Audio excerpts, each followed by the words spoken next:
to Sam Roberts' Friday Show. A live extravaganza like no other. Phone calls, tweets, celebrity guests, Sam's friends that are good on the air. As a taste of the future starts now. This is Sam Roberts' Friday Show. Welcome to Sam Roberts' Friday Show. A live extravaganza like no other. Phone calls, tweets, celebrity guests, Sam's friends that are good on the air. As a taste of the future starts now. This is Sam Roberts' Friday Show.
Will DJ Whoo Kid show up? I don't know for sure. For show. I don't know for show.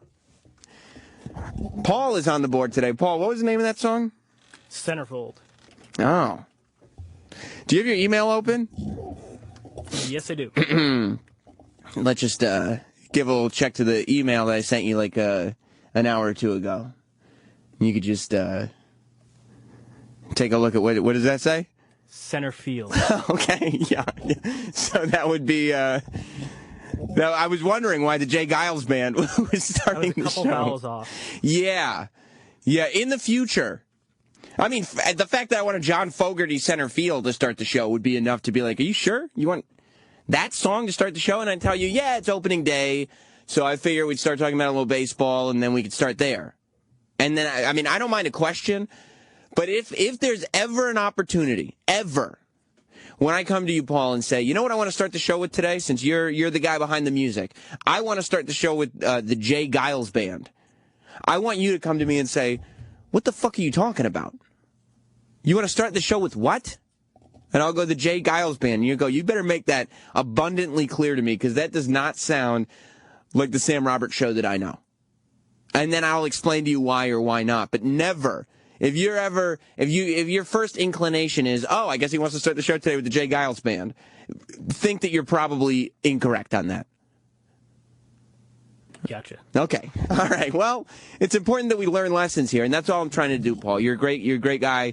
You're a great worker.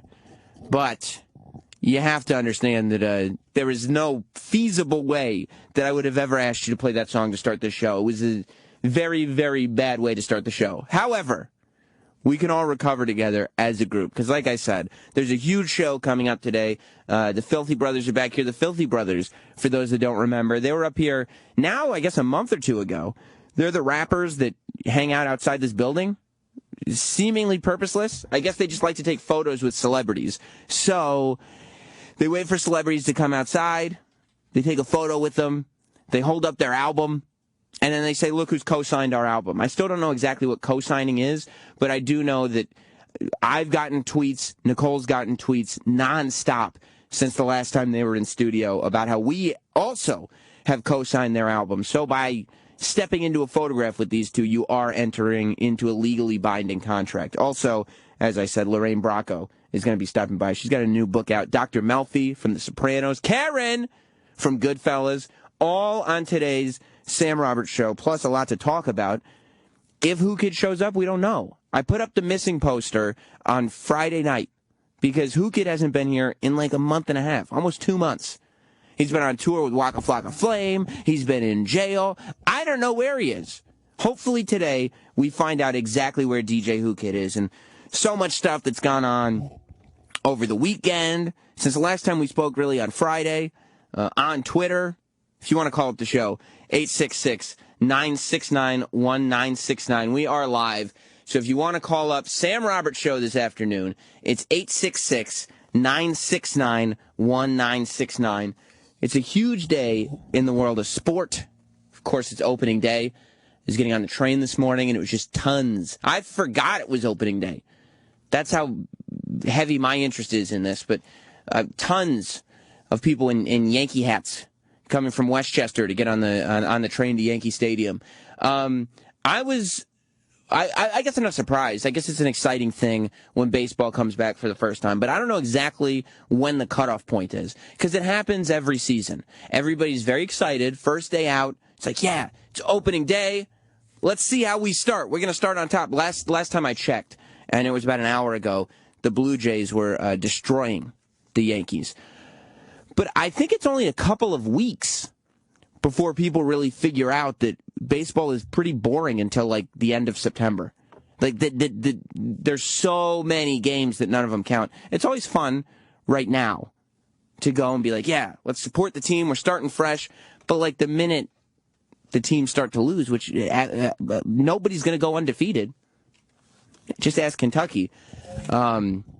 The minute the teams start to lose, the minute you realize that there's way too many games in a season for any of this to even count, you start to just kind of phase out of it. Paul, you see in there if he's writing the names on the phones? Because I don't see any names. Is he writing it down? Just look. All right, well, I'm going to have to look into that. 828, you're on Sam Roberts Show. Hey, Sammy boy. What's up, pal? Hey, DJ Whoo Kid, more like DJ Where Kid. It's very, very funny. Very, very funny. Will we find out where Kid is today? I don't know. I was thrilled talking about sports. And, of course, everybody's talking about the fact that A-Rod is playing again. Who knew? Who knew? A-Rod back with the Yankees and playing and whatever. I don't know. I'm just waiting until baseball fever kind of dies down a little bit because, you know, it's a boring game to me. But I was very excited about everything that was going on in NCAA over the weekend because, number one, there was a championship game. Number two, there was an undefeated streak on the line. Number three, there were racial slurs thrown about. And whenever all those things are combined, you've got my attention. You've got the full attention of primetime Sam Roberts. Of course, Kentucky played off against Roland's college basketball team, not because Roland went to the school, but just because he always just picks one and buys the T-shirt. Kentucky went team. I was going to go one-on-one, but whatever it is. Team against team with Wisconsin over the weekend. Kentucky going in undefeated. They lost. Kentucky ends their season 38-1. Everybody very, very disappointed by this. Everybody shocked by this. None more so than Andrew Harrison. Andrew Harrison plays for Kentucky. He was in a press conference, and the whole college sports world is in a tizzy because of this moment from Andrew Harrison during the post-game conference. If you could talk about Kaminsky and what makes him so difficult to defend, and what, if anything, is unique about defending him, things he does. For Carl? Did you miss it? Did you miss it? I missed it. I had to play this clip like 4 times before I knew what anybody was talking about. Listen real close. To defend, and what, if anything... That's what it sounds like. That's exactly what it sounds like. We're going to play it again real clearly because this has been... an apology has been made for it. Listen real closely. Listen. To defend, and what, if anything... That's it. Fuck that N-word is what he said. Fuck that N-word. But he said it with an A. Now, the guy who said it, Andrew Harrison, he's a black guy. Plays for Kentucky. The guy he said it about, Frank Kaminsky, is a white guy who plays for Wisconsin. We've been over this before. I can't imagine Frank Kaminsky, and he said that he's over it already. I can't see how it would have affected him to begin with. As a white guy, when a black dude calls you that and there's an A on the end of it, it's not an offensive thing. There is no history of that being offensive from black people to white people. It's just a guy who, I like that kind of passion from athletes. It's a guy who thought his team was going to go undefeated, and then they didn't, and then they asked him about one of the people he was playing against, so he called him the N-word. I don't have a problem with it whatsoever. Let's go to 917. You're on the air. Hey. What's up, buddy? You know why I say fuck baseball? The most exciting thing that can happen is nothing. A no-hitter, it's 0-0, Yeah, I think you're right. It's boring. Yeah, that is. The high-scoring games are not, like, looked at as these special things. It's no-hitters. It's, overtime after overtime after overtime, extra inning after extra inning after extra inning. It's just... Yeah, but how many like, high-scoring games do you have versus no-hitters? No-hitters, you sit there and it's boring. Like, you're sitting there, strike 1, strike 2, strike 3, out. All right, next. And it's just... That's why every other country says baseball's retarded, and I agree with them. You can't even hold your breath in anticipation of waiting for this to be a no-hitter because you will pass out. You'll have to hold your breath for 2.5 hours. Is he going to hit it? He's got to get through another strike. Out of the park. Yeah, man. I'll talk to you later. Let's go to 214. You're on Sam Roberts' show. Hey, PTSR. It's a great honor to speak with you. That's right. Just wondering if you had any insight on what went down on Twitter this weekend between Opie and Anthony. Well, I don't think I believe at first Andrew Harrison was quoting either Opie or Anthony when he said that about Frank Kaminsky. I'm not 100% sure, but I think that's where the quote first came from. I don't know. Of course I saw. And by the way, I'll talk about that in a second. Back to the Kaminsky thing. So Andrew Harrison is apologizing for it. First, I want to apologize for my poor choice of words used in jest toward a player I respect and know. When I realized how this could be perceived, I immediately called Big Frank. Oh, he calls him Big Frank. How could you hate a guy who knows a guy who calls him Big Frank? To apologize and let him know I didn't mean any disrespect. It's ridiculous. Why that's even a story, I don't know. It's funny that he said that. He's a college kid who was all revved up after a game. That's all it was. Now, speaking of getting revved up, of course, a lot of people are talking about what happened on Twitter. Opie and Anthony getting into a bit of a squabble on Twitter on, I think it was Saturday night. It was Saturday night because as I was tweeting about this Kentucky game and how it was funny that the undefeated streak was broken, everybody's tweeting me back going, we don't care about any Kentucky game. Do you see what's going on here? And I was like, oh, shit. Shit has hit the fan. Listen. This is what people, I think, need to remember. Opie and Anthony, you know how when you have a family member, at points you love them, at points you hate them, but you certainly didn't choose to have a lifelong relationship with them? I don't think when Opie and Anthony got together to do radio, they said to themselves, let's make sure to do this for 20 years. Let's spend our lifetimes together. I think they said this works right now. Let's start a creative partnership. And what they did was they created one of the most iconic radio shows in the history of the medium together. So, of course, how many friends do you have that you've hung out with for the last 20 years that you've gotten along with the entire time? Whether they like it or not, Opie and Anthony are family at this point. They're brothers. They've gone through this whole thing together, and they're brothers. So what we're seeing are two brothers that got into it. I don't know whose side you can take. I mean, I don't even know if there are sides to take. I don't even think the argument's about anything. It just, they're fighting with each other because that's what happens. I don't even think Opie was really fighting. Opie kind of made a couple of comments, and then Anthony made a lot of comments, and that was kind of how it went down. You can follow the whole thing on Twitter, but I think it's just a matter of two guys that are brothers in this thing. And that's what happens with brothers sometimes. That's just the way it goes. Let's go to 862. You're on Sam Roberts Show. Hey, how are you? Good. Going back to baseball. Mm-hmm. But you get like a baseball player that gets like a bruise on his finger, and all of a sudden he's on the 15-day disabled list. You get like a hockey player, and he gets like 18 stitches, and he's back on the ice in 10 minutes. So yeah, I saw that. The one hockey player literally got a skate across his eyeball, and he's back. He's back playing the next game. No, not even the next game. Like the next period. Oh my God. Yeah. So baseball is nothing but more like kind of like a faggy thing. I'm sorry I said that. Well, no, you can be sorry. I understand what you're saying, and yeah, you don't even have to be. Baseball is the perfect game to either get drunk, eat food, and watch, or get drunk, eat food, and play. You don't have to be in specifically great shape to do it. You don't have, to excel at it, yes, you have to be in good shape. But it's not an exciting game. It's fun in moments.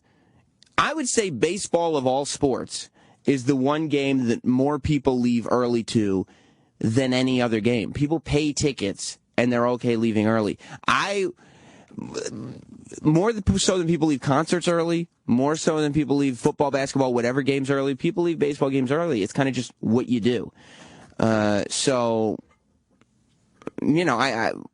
think that people leaving baseball games early is single-handedly keeping sports radio in business.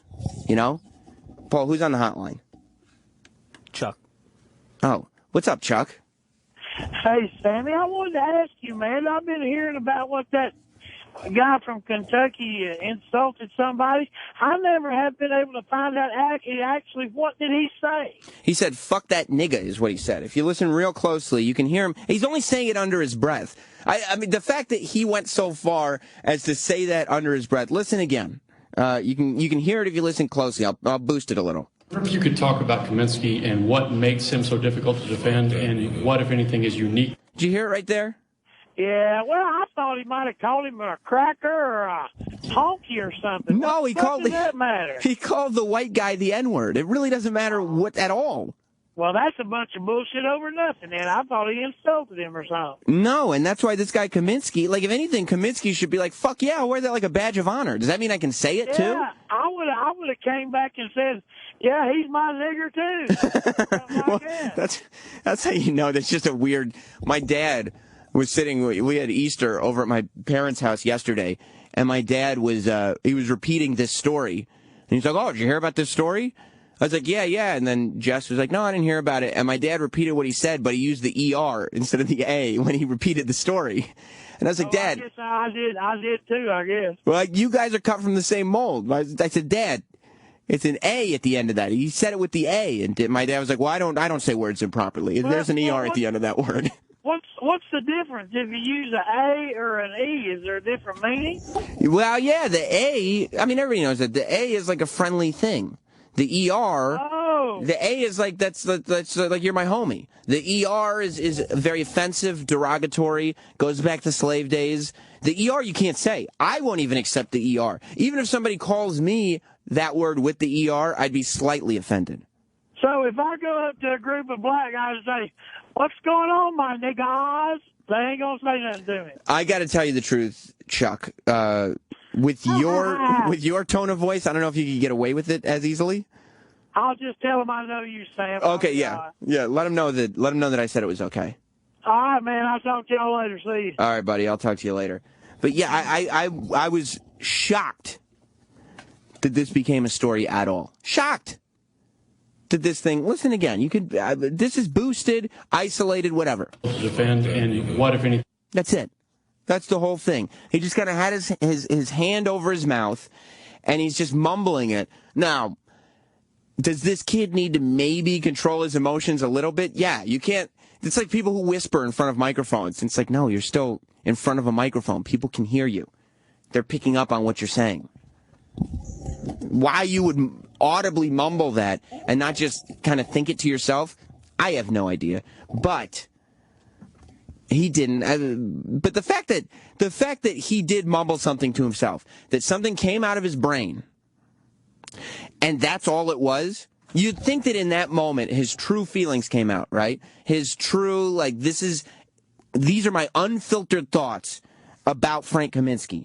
And his unfiltered thoughts are just calling a white guy the N-word with an A at the end? It's like, then he probably doesn't have that much ill will towards him. He said, fuck that guy. Pretty much. It's like, okay, yeah. Yeah, his team just beat your team. Yeah, fuck that guy. Let's go to Paul in New Jersey. What's up, Paul?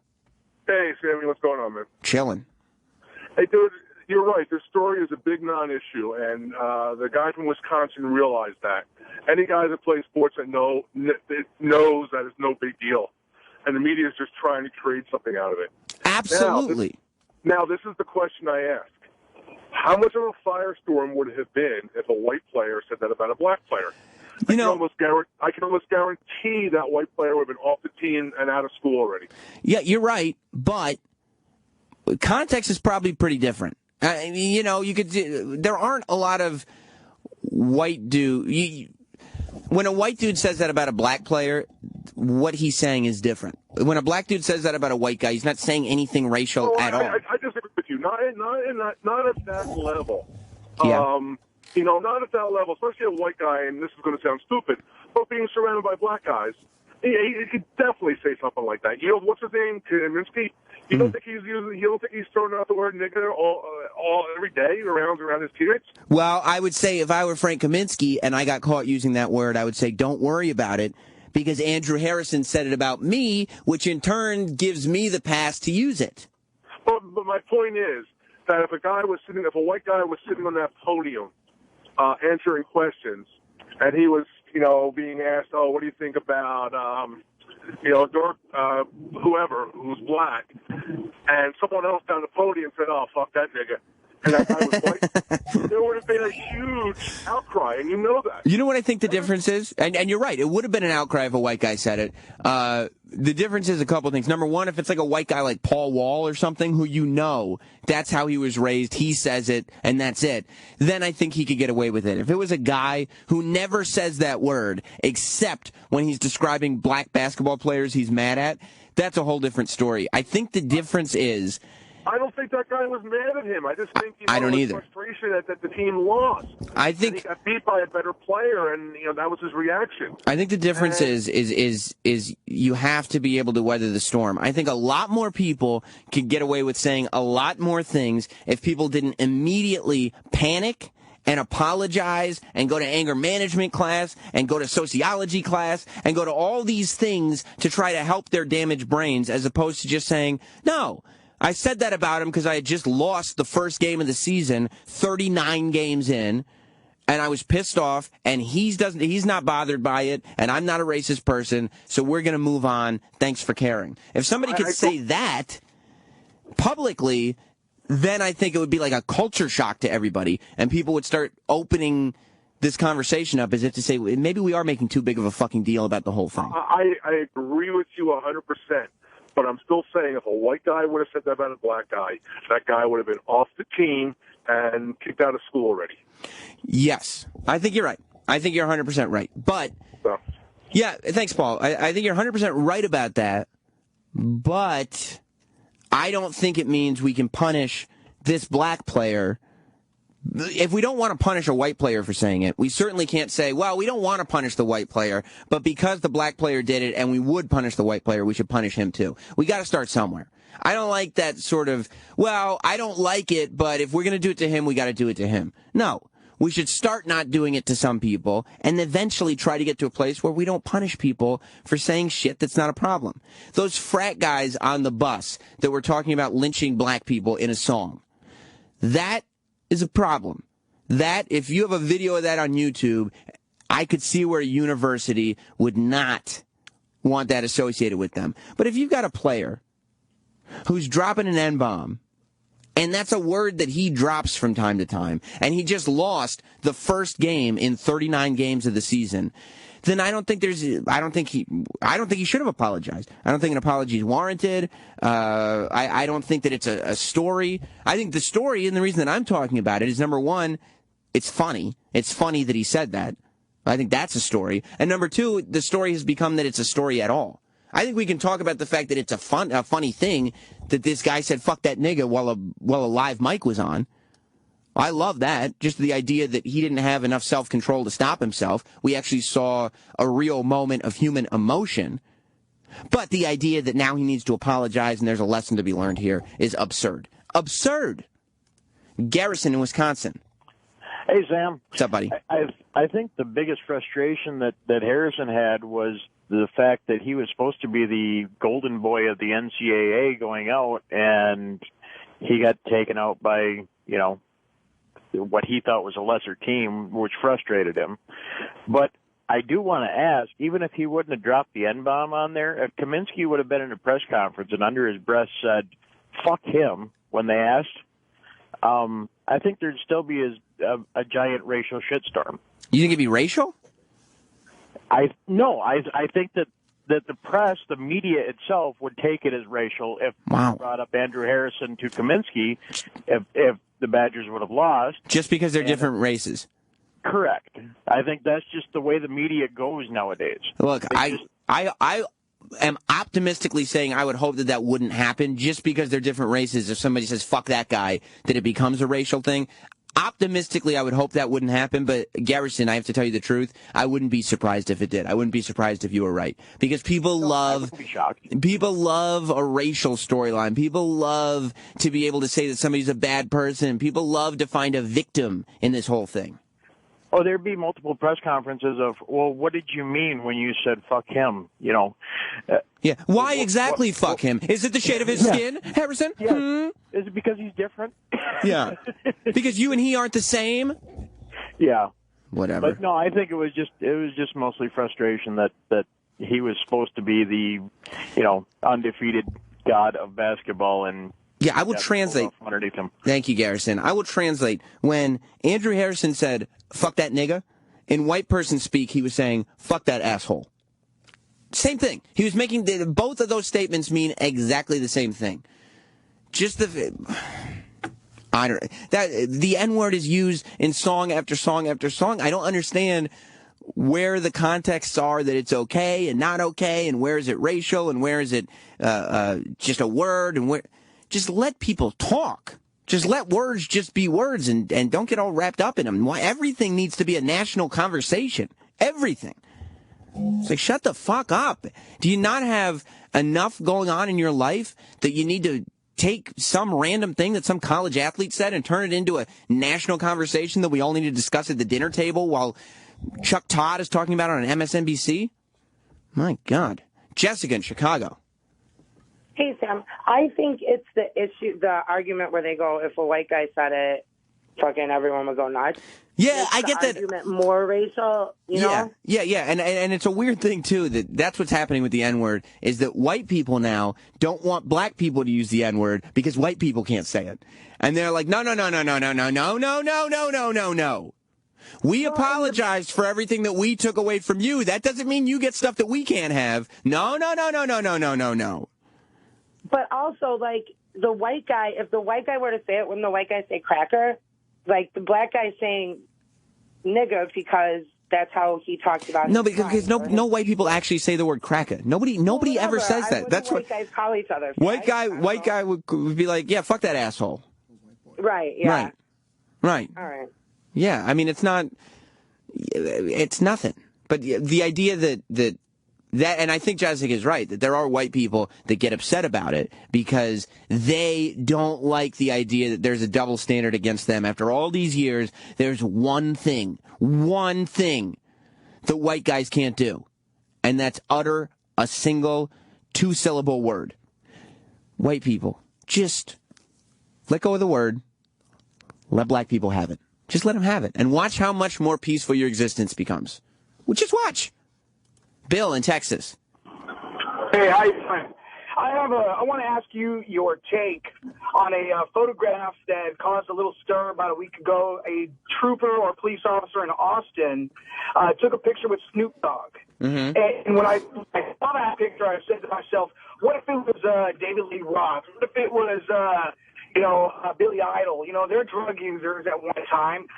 Would he have to have been sent to counseling? And then I was thinking right now, I said, what if it was Martha Stewart? He's in a jail. Would he have been sent to counseling? Or is it just because he's a rapper and was black? Yeah, I mean, maybe. I definitely see your point that if he had taken a photo, I guess the story was this cop took a photo with Snoop Dogg and he got in trouble because Snoop Dogg is a drug user. He's a known drug user. And the question is, if he had taken a photo with Billy Idol, if he had taken a photo with David Lee Roth, also known drug users, maybe in the past, would he have gotten in as much trouble? He definitely wouldn't have gotten in as much trouble, but you could make the argument that Snoop Dogg was literally on the Justin Bieber roast, smoking weed on stage, that it's become his whole identity. I think it probably is racial, but you could definitely work around that argument. Your phone's breaking up. Your phone's breaking up. Call back, buddy. Rob in Bermuda. Bermuda? Hey, I just wanted to say, you know what? This freedom of speech stuff is really getting to be ridiculous and out of hand. Freedom of speech, and my nigga. Okay. That feels good, doesn't it? Get it, Sam? Hell yeah. All right, Rob. Boy, this, Sam. All right. All right, enjoy Bermuda. Matt in Missouri. Sam, Rob, how you doing, man? Good, pal. All right, this is the thing. Nigger and nigga, same thing. I mean, the only reason that it's changed is because it was easier to say without actually putting the ER on it. Mm-hmm. You know what I mean? So when you hear the word nigger, you know what I mean? Usually hearing it from some racist southern white guy. Nigger, mostly because of, you know what I mean? Like, say, when we change the name to all, like, trigger, of a gun, when you're speaking of a gun, you say trigger instead of a trigger. It's just slang. Right. But they mean absolutely the exact same thing. As far as the Kaminsky issue. So is that you say you're a black guy, right? Yeah, I'm a black guy. So is that you telling me that you are offended by the word with the A, or that you are not offended by either word? I'm not offended by either word. Okay. The reason being, because it's the context, again, whether it's said by a black person or a white person. Like, if you hang around black guys, if I call another black guy a nigger with the same, with some sort of vitriol or aggression, he takes it the same way you would take it if a white guy said it to you. You know what I mean? So it may not even be, you know what I mean? Oh yeah, I know exactly what you're saying. If you listen to NWA songs, you can tell when they're using that word as a friend and when they're using that word as an enemy. Exactly. So it's all in context. I mean, so even with white guys, even though it's not a word you want to throw around under any circumstances, but like I say, again, it's how it's been said. Like, you can, be in company with white guys. I mean, I went to Indiana State for a couple of years, so I was around white guys all the time. And anytime they would typically use the word the same way you guys use it on the show, whereas, just discussing the word itself. Right. As a human being, you cannot say, "Oh, I will never let that word come out of my mouth," because what if you're a person with a brain that wants to have an intellectual discussion about it? That's what this show is all about, intellectualism. Exactly. So, and in regards to Andrew Harrison, when he used the word, when you say nigger, it's just like saying bitch. When you say nigger, a lot of times when black guys say it, we're just referring to a male. The male species, not really a black guy in per se. We're really just talking about a nigger. You know what I mean? So like, Sam Roberts, that's my nigger. You know what I mean? That's cool. Referring to you as a guy. That's or cool. It could be like we're talking about a female, be like, oh, that bitch. You know what I mean? Like if it had been referring to a female, he'd be like, man, fuck that bitch. You know what I mean? And it would have just been, it's the same kind of context, even though it's a different word. But if I call my mom and said, hey, bitch, what's for Easter dinner? She'd be like, what the fuck are you talking? Because I never say that. Because it would be out of context. Right, exactly. So, I mean, but it's an argument to be had because some people just still don't understand the context and why some people have issue with certain words. But you cannot police words. Like at one point, the NFL was talking about policing the nigger word, which I thought was. I like that you just said the nigger word. Like that way, you just make it a little more PC. Oh, the nigger word. Right. Right. Yeah, I mean. Yeah, man, go ahead. No, go ahead. Thanks, man. I appreciate the call. I appreciate you, man. All right, talk to you later. Yeah, I think that's it. And I think if you really, really dug down to the base of it, a lot of the policing is around one of the callers. Jessica in Chicago is talking about it. The idea that if the player had been white, he wouldn't be allowed to play anymore. So, since the white player can't use the word, neither can the black player use the word. And it's like, well, you know what? Maybe just worry about yourself. You know what I mean? Don't worry. Don't worry so much. Phil in Arizona. What's up, Sam? How you doing? Chilling. So since we're on this whole race topic, I kind of wanted to get your take on the whole Duke thing with the noose that was hung, and how technically there's no crime committed, but people are like really going after him, saying that they should charge him with some kind of hate crime or whatnot, and. Yeah, I mean, I don't think you can charge people with hate crimes for hanging nooses. I think you could throw them out of school. I don't have a problem if you throw them out of school because it's like in 2015, if you're still hanging up nooses, that's some dumb shit, and it's one of those things that you should be punished for. I don't think your life should be ruined for it, but I don't have a problem with him being thrown out of school. Hate crime, no. Thrown out of school, I'm fine with. Right on. Yeah, that's what they did. Well, they haven't admitted that they kicked him out yet, but they should. I would kick him out of school. I would not charge him with a crime. That is my verdict on Judge Sam Roberts. Right on, Sam. All right, Phil, I'll talk to you later. Holy shit. Look what the cat dragged in. It's as if there was an alarm going off somewhere that said, Sam is talking about using the N-word. Hell yeah. No, DJ Whoo Kid is here. What up, dog? Oh. I don't believe this. DJ Whoo Kid, it has been, I had my guy do the research. For real? Almost. Yeah. 2 months. No. Since you've been on this show. February 20th was the last time you were on Sam Roberts' show. I've been getting booked that much? No. You've been on the road with Waka Flocka, not counting the phone call. For real? You've been on the road with Waka Flocka this whole time. Waka Flocka's been at the center of all of this, and of course. It's that turnip god shit. And, he's giving away that $70,000 a year to roll his blunt, and we're just getting booked like. Yeah, I read that. So, yeah. DJ Whoo Kid. For those of you that have only started listening to this show within the last 2 months or so, you don't even know who the fuck this guy is. DJ Whoo Kid, well, you're on tour with Waka Flocka now. Yeah. And you're on his whole tour.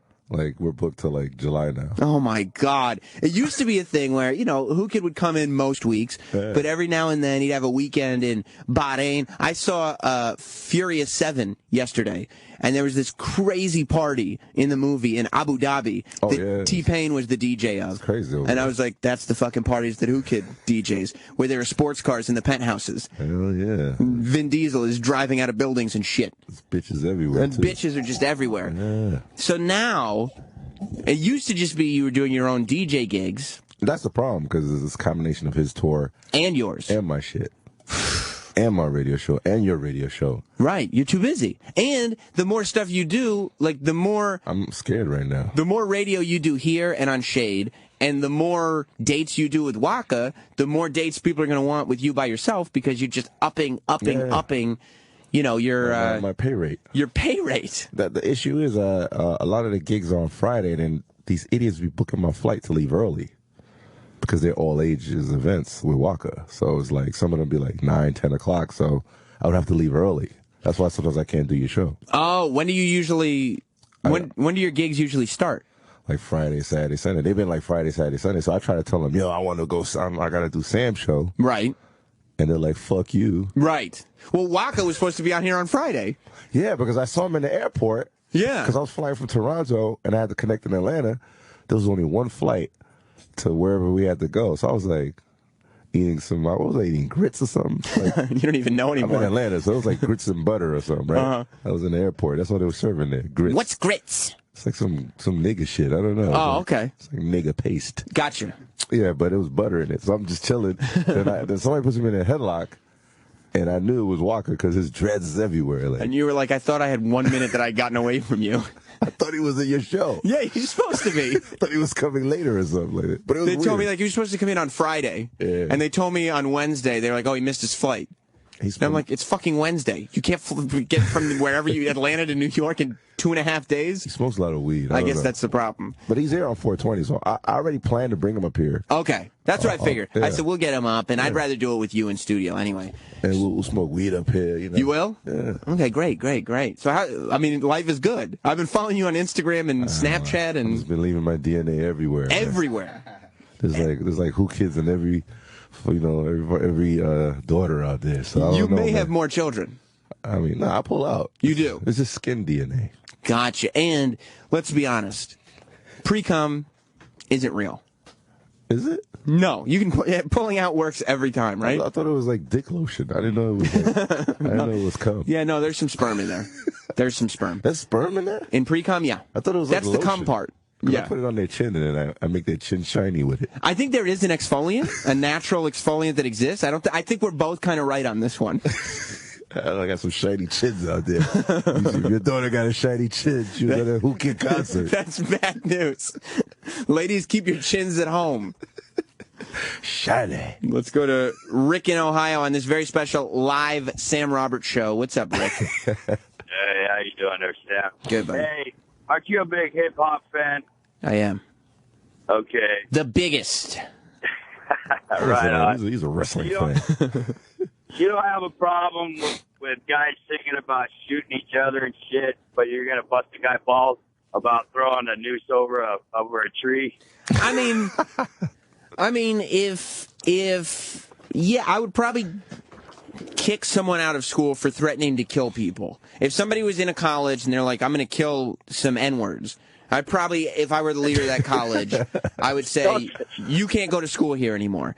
Now, if there was, if a white rapper came out and he was just a guy and he was like, yo, I like to put nooses in trees, son. I'd be like, it's not my cup of tea, but I'm not going to stop him from doing it. I think I'm just going to let the market dictate where that goes. And I think the market would dictate that he probably wouldn't go very far.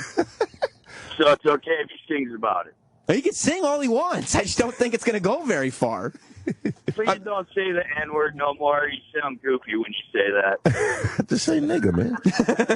You're white. Just say it, man. You got one there in the studio. Just say it. That's not how I'm going to welcome Whoo Kid back to the fold. Say it, my nigga. All right, man. Be good. All right, buddy. I'll talk to you later. It's funny that a lot of people are going at you with that, but it's like, you know, what if a black fraternity is like talking about getting some guns and shooting white people? Right. They would get kicked out too. They would. Can But you it's still a imagine? thought. Can you imagine if a video showed up of I mean, you were at the center of that whole thing because you and Waka. Yeah, I was there. I was actually there when they were filming him at the college. Oh no, on MSNBC. Yeah, and then he was like his face was like getting pink or something. I don't know. Yeah, it wasn't a good. He's not a talking head, is he? Yeah, he's just. What was he saying? He said it was disgusting. He did. He was disgusted by what happened. So I looked in the dictionary. I was like, that's the only word you knew. Disgusted. He said that like 100 times. You gotta ask him about that word, disgusting. Yeah, you should have just told him. You know, usually, Nancy, I go hard in the motherfucking paint. Leave you stankin', what the hell you thinking? Just say this shit was fucked up. Yeah. They would have like, oh shit. Like, how about this? And this is what I said when the whole thing happened. Of course, Waka and Whoo Kid were supposed to perform at, what was it, Oklahoma University? Yeah, University of Oklahoma? That's the only reason he was bucked out, because he's the type that parties at the frat houses. After the show. So Waka and Whoo Kid were supposed to perform at the frat house right after all those guys got on that bus and sang about how they wouldn't let black people in, they'd like to lynch them. Yeah. So when Waka came out and said, well, we're canceling that show, I was like, okay, that makes sense, because why would Waka want anything to do with this story? Why would he perform for them? He's like, just leave me alone. He also like canceled 40 G's. I wouldn't have done that. You would have kept the 40? I would have went. Yo, what up, man? Were you pissed that you didn't get your percentage from the 40? I was like, yeah, you canceled for real, man? Yeah. What the fuck is wrong with you? And Waka was just like, I'm disgusted. I'm disgusted by the whole thing. I mean, it's more of an embarrassment because, you know, the black community loves him, so. Waka? Yeah, he don't want to look He stupid. can't. I would think that that'd be very short-sighted to go and do that gig. I don't give a fuck about the black community. You don't. That's not for you. So did you hear this clip that we've been playing of Andrew Harrison and Frank Kaminsky? You know who those guys are? No. Andrew Harrison playing for Kentucky, Frank Kaminsky for Wisconsin, and Andrew Harrison dropping the N-bomb in a press conference. What's wrong with that? He said it under his breath. Frank Kaminsky is a white guy. I know that. So he called the white guy the N-word. So? And now he's had to issue apologies on Twitter about it. Why is he apologizing? It's all right. It's all right, right? That's what I said from the beginning. Look at that Bieber host. They said nigga like 100 times on that Bieber. That over. Like Snoop Dogg realized that his material was only okay, not great. Isn't that Comedy Central? It was Comedy Central. I was watching it on the on-demand cable. Yeah. And in the middle of the Justin Bieber roast, Snoop Dogg goes up. You know, he's okay. He's okay. He's a rapper. He's not a comedian. Okay. He did fine. But I think he wanted to get more reaction because some of the other comics were really, really great. And so he just dropped the N-bomb 15 times in a row. And what's wrong with that? He just went nigga, nigga, nigga, nigga, nigga, nigga, nigga. And it was like... How did you feel when he did that? I felt like, for some reason, free. I felt it was just a freeing feeling. Like, look at the freedom that this guy has, that he can just go out there and say what's in his heart. And you know what's in his heart? The N-word. And he just said it to his heart's content. And I was like, there it is. Why can't all of us be like this? And for some reason, when Snoop Dogg does it, it's charming. But when Andrew Harrison says it once, under his breath, about a player that just killed his own undefeated streak, he has to issue an apology. Like, what? You can call Justin Bieber the N-word 19 times in a row, and that's cool. Yeah. That's fine. And he only hangs with niggas. That's right. He don't even hang with white people. All right, listen to this, Whoo Kid. This is a clip from the Justin Bieber roast. It's a medley. It's a medley, it looks like. Nigga, hold on, nigga, this is my nigga. What? Nigga, this is my nigga. Nigga, you had your shot, nigga, this is my nigga right here. Nigga, goddamn, nigga. So you see Snoop Dogg. Yeah, that was Snoop Dogg. That was Snoop Dogg. They didn't even edit it. It's just taken right from Comedy Central and put on YouTube. But I don't understand this word nigga, because it's like when you're in a box situation, either you get fired or you can look extremely cool. It's the only word that's out there that could get you fired from, like... It's one or the other. It's like you're either the fucking man or you're fucked. You're a loser. Yeah. But it's only for, like, white people. Like, black people, Spanish, anybody can say whatever. But that's why this guy, Andrew Harrison, who's a black guy, got in trouble. And I was saying this before. I think that when white people realize they can kind of gang up around it, like they had a couple weeks ago, we were listening to a Don Lemon clip, and he had Trinidad James on a panel explaining how to properly use the N-word and why people use it. Trinidad James was there. I mean, when you turn on cable news and you've got Waka Flocka on this channel and Trinidad James on that channel, and you're like, what is going on? We don't have more. What's going on in Israel? What's going on with Iran? Oh, no, it doesn't matter. None of that matters. That's North Korea. North Korea. What's going on over there? Doesn't matter. We've got Trinidad James and Waka Flocka here to debate the exact same thing.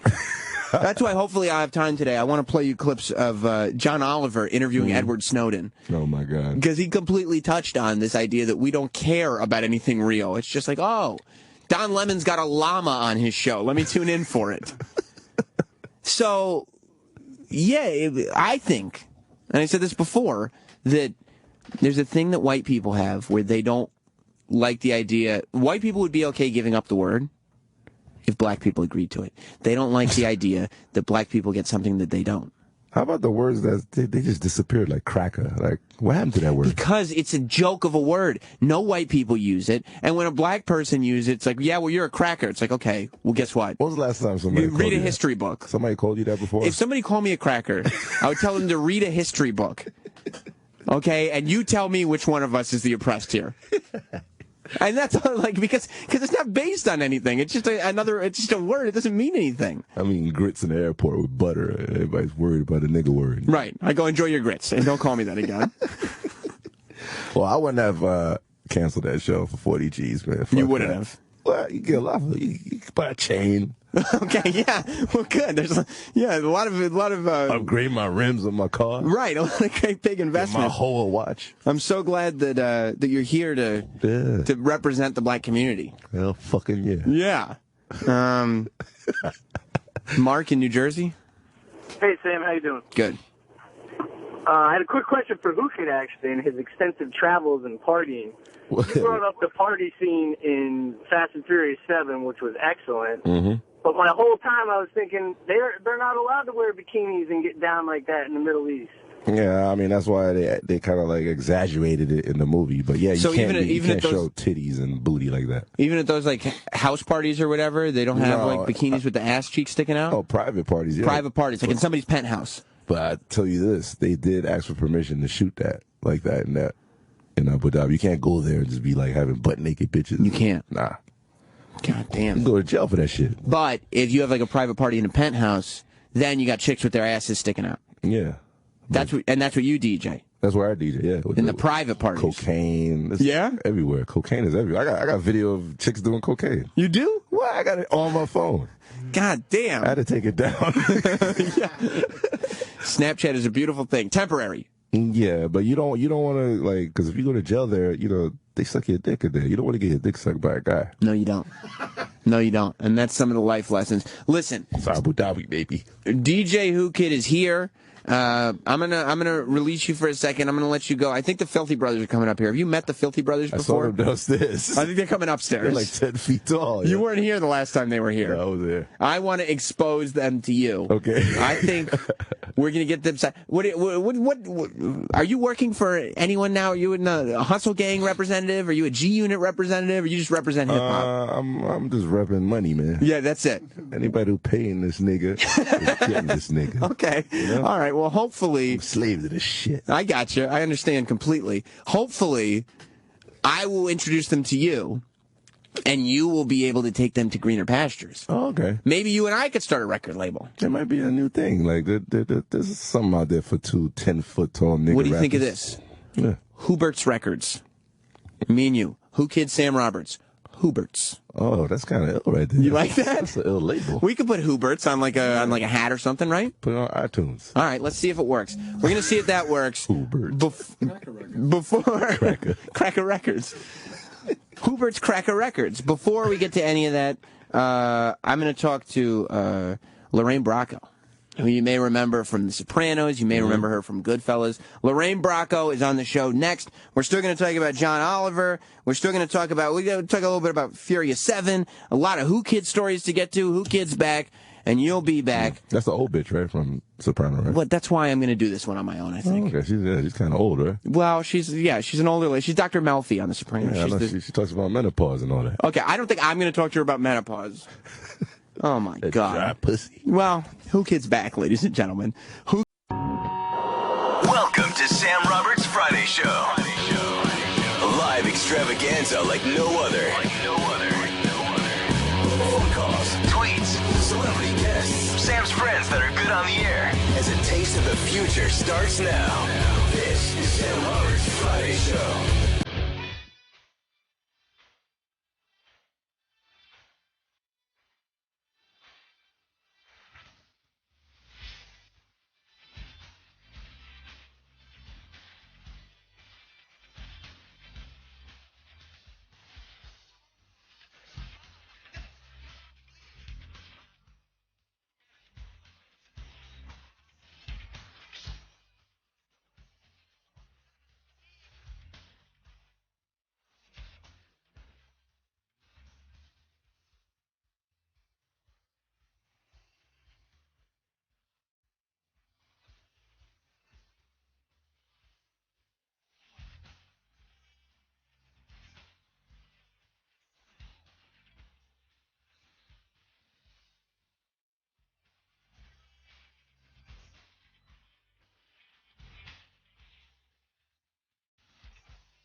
All right, tell Jay Giles to chill out. Welcome to Sam Roberts Show, live on a Monday. Live on a Monday. It's a very special show. A lot going on today. The Filthy Brothers are going to be in studio again. It's been a long time since we heard from the Filthy Brothers. They're going to be here. Lorraine Bracco in studio. You know her as Dr. Melfi. Will DJ Whoo Kid show up? I don't know for show. I don't know for show. Paul is on the board today. Paul, what? Thank you. You're welcome. I'm for real. And I was looking through the book, and the reason why I asked how much you'd done is because this book has like recipes and exact foods and exact exercise. And how much research did you actually have to do, or did you just have smart people around you? Well, I've learned over the years to always get the smartest people in the class. Right. Just get them to be on your side. Absolutely. How much do you want for that? Yeah. Okay. Fine. Right. Yeah. Can I pay you so I don't have that? to? Okay. Yeah. So basically, it was a simple, sad story. I turned 50, and around 55, I lost both my parents 9 days apart.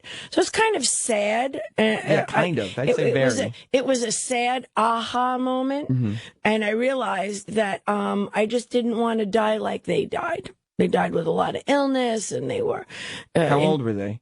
84. Okay, so they still Which lived is fine. a long life. I'm okay. I'm down with that. I'm okay at 84. But they were sickly. But and that was hard to watch. And I just, once we buried them, a couple weeks later, I just said, you know what? I'm going to do everything I can to prevent any illness that I can. See, I get in phases where I'm thinking that way too. I'm like, I'm going to treat my body right. I'm going to be a healthy person.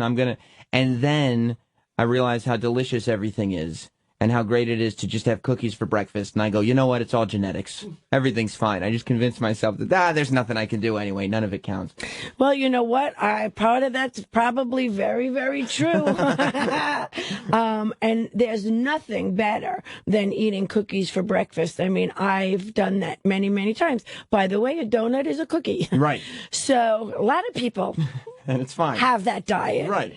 I don't have that diet anymore. I kind of look at food very differently and say to myself, if you're not going to help me feed my body good things and nutrients and everything I need for energy, I don't really want to have you. Did your parents follow your work? Were they super supportive? Oh, yeah. Very supportive. Oh, yeah. So... I mean, my father worked in the Fulton Fish Market, so Goodfellas was, that was him. He knew it. Well, how did he feel when he found out that you were gonna? Obviously, he didn't know it was gonna be as iconic as it was. Nobody could have. But how did he feel when he saw you in that role? Oh, my father loved it. He loved it. Oh yeah. Oh yeah. He didn't mind. Like I'd be worried. There's some scenes I'd be worried about showing my parents if I were you. I wouldn't want them seeing putting a gun in my panties. Well. Yeah, that's what happened, but I thought it was totally appropriate. It made sense in the film. I mean, that's what Karen would have done. Oh, that's what Lorraine would have done. Look, my parents were great. My father, they were very, very cool and very loving, and honestly couldn't believe that I accomplished these roles. I mean, I was lucky that, they got to live through Goodfellas. They got to live through Sopranos. Right. They got to live through Grandchildren. I was very lucky. Everything. What was it like on the set of Goodfellas? I mean, because especially second half of the movie is so crazy and manic and just coked up. Like, what was it like? How did you get that level of craziness for that amount of time on that set? Well, I always have to say thank God for Ray. That's what I was going to ask. Ray was really the through line, and we all kind of took from Ray. So, and I really feel I worked well with Ray. I mean, I adored him.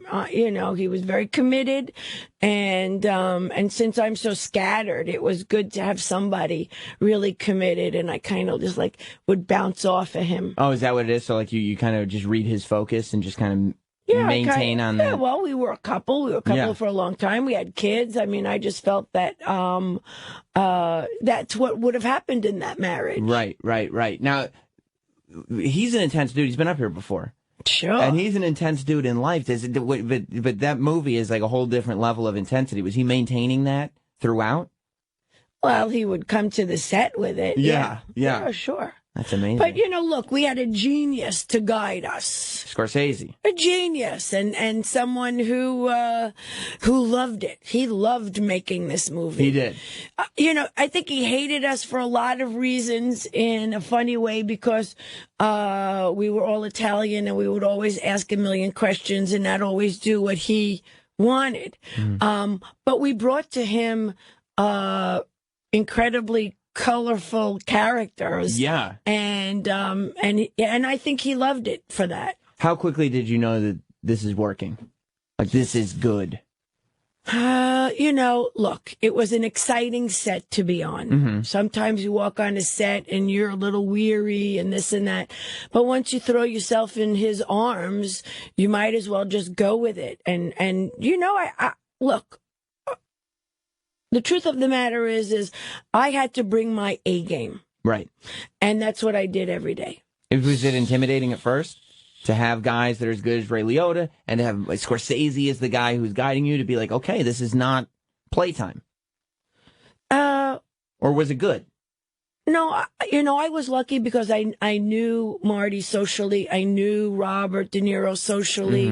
I knew Joe Pesci socially. So, I was intimidated in one way, but kind of more excited in another. Yeah. How difficult is it to move on and work with other directors? Of course, David Chase aside, because he's another genius. But after you work with Scorsese, is it difficult? Well, I worked with a lot of really interesting directors. Yeah. I mean, John McTiernan, Dick Donner, Blake Edwards. I mean, I worked with a really nice cream of the crop. Gus Van Sant. Yeah. I had a lot of interesting directors. How different were Scorsese and David Chase in terms of creating the world? Well, they created the world. Right. I mean, different energy. Scorsese is a little manic. I always felt he was very much like me, and David's much more solemn. Right, Yeah. and in control of everything, and Well, I mean, I don't think anybody's in control of anything, but they can just try. Yeah. Yeah. The thing about David Chase that surprised me, because he's been up here too, was that I started asking questions about kind of storylines that didn't get finished. And I figured, not in an attacking way, but just in did you do this on purpose just to say, okay, this just happened and now it's done? And he had answers for every storyline that didn't get finished. All these storylines continued to play out in his head. He just didn't put them on the paper. Correct. Which blew my mind because it meant this whole world existed and the viewers really only saw a part of it. That's correct. Was that, and you knew as it was happening, you're like, well, I trust this dude. He knows this entire world and whatever role he wants me to play. I'll be truthful. The minute I met David, I had a kindred spirit with. You did? Yeah. I knew that, and almost in a way I had it with Marty because I had really met him on another movie. And he called me and he said, I'm really sorry. I'm not going to, take you for this role, Lorraine, but I think you're great and we're going to work together again. And of course I hung up the phone and said, fuck you, asshole. And, true to his words, he came back with Goodfellas. Good thing you hung up before you said that. Yeah. It was a very, very, one of the rare moments. I do appreciate that I did hang up the phone. But I had a very kindred spirit with David the second I met him. We sat down and we talked, and I said, I love this man. Right away. Love this man. And were you able to maintain that love throughout? Absolutely. It's a long time. 10 years. Yeah. That's Love an accomplishment. That's a I real loved accomplishment. What did you think when you found out you were going to play Dr. Malfi? Because this is such a different role than anything else, not only that you played before, but anything else on the show. I mean, you are the controlling force on that show is Dr. Malfi. She's the one who's kind of bringing back the calm and the voice of reason almost Right. to all the chaos. Well, she was the moral through line. Yeah. I wanted Dr. Melfi. You did. I asked David, I said, that's the role I want to play. And he was really surprised. And I said, well, for a lot of reasons. And I think it would be really kind of nice to have an educated Italian woman on television. Yeah. What a difference. Wow. How interesting. And I was definitely not somebody he was thinking about for that role. He met me for Carmela. Huh. And you were like, and you must have been in a position where you don't want to play the gangster's wife Well, again. we talked about that, and I said, David, I don't think I could do it better. Right.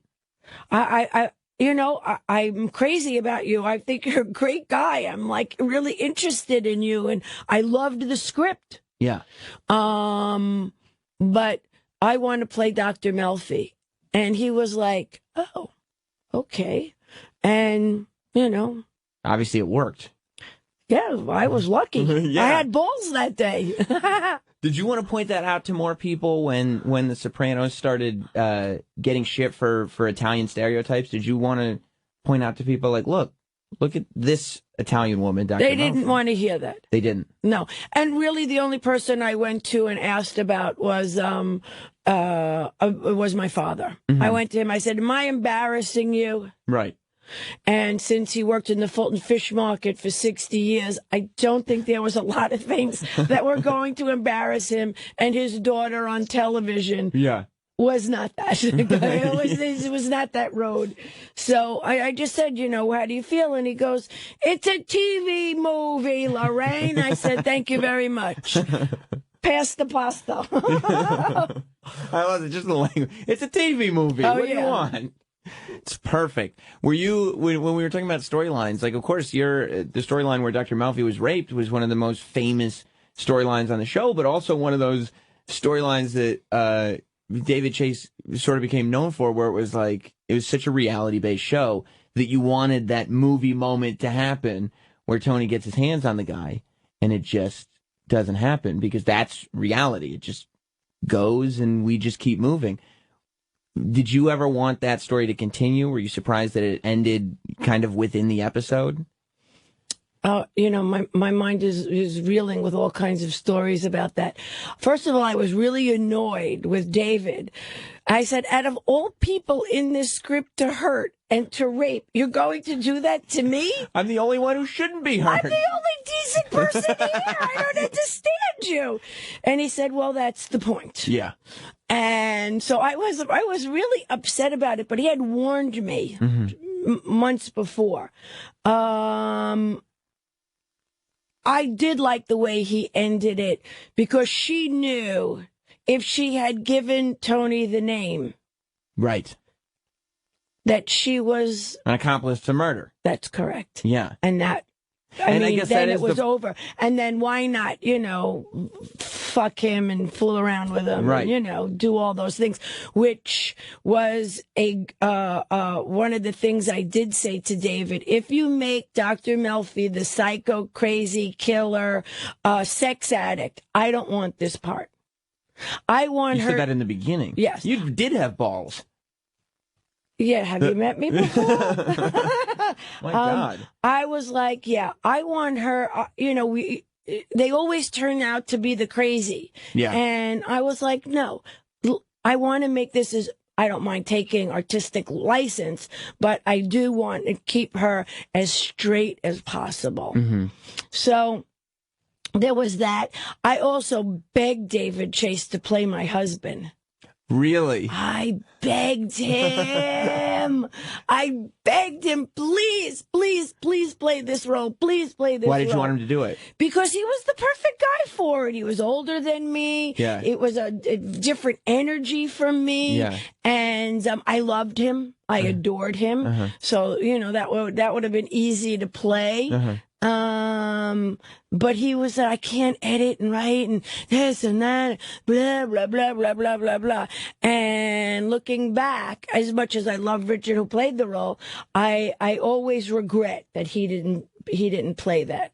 Is that a difficult thing as an actor for for you? Because you've been married a couple times. Is it difficult to have this thing where this is my husband, I love him, this is real life, but these are my coworkers and we work together creatively and I love this man too? And is it tough? Well, don't you have a lot of friends that you love and care for? I mean, it's the same kind of thing. Yeah. I don't bed them all. No, but even though I sometimes I think it would be okay. Yeah, sometimes maybe good idea.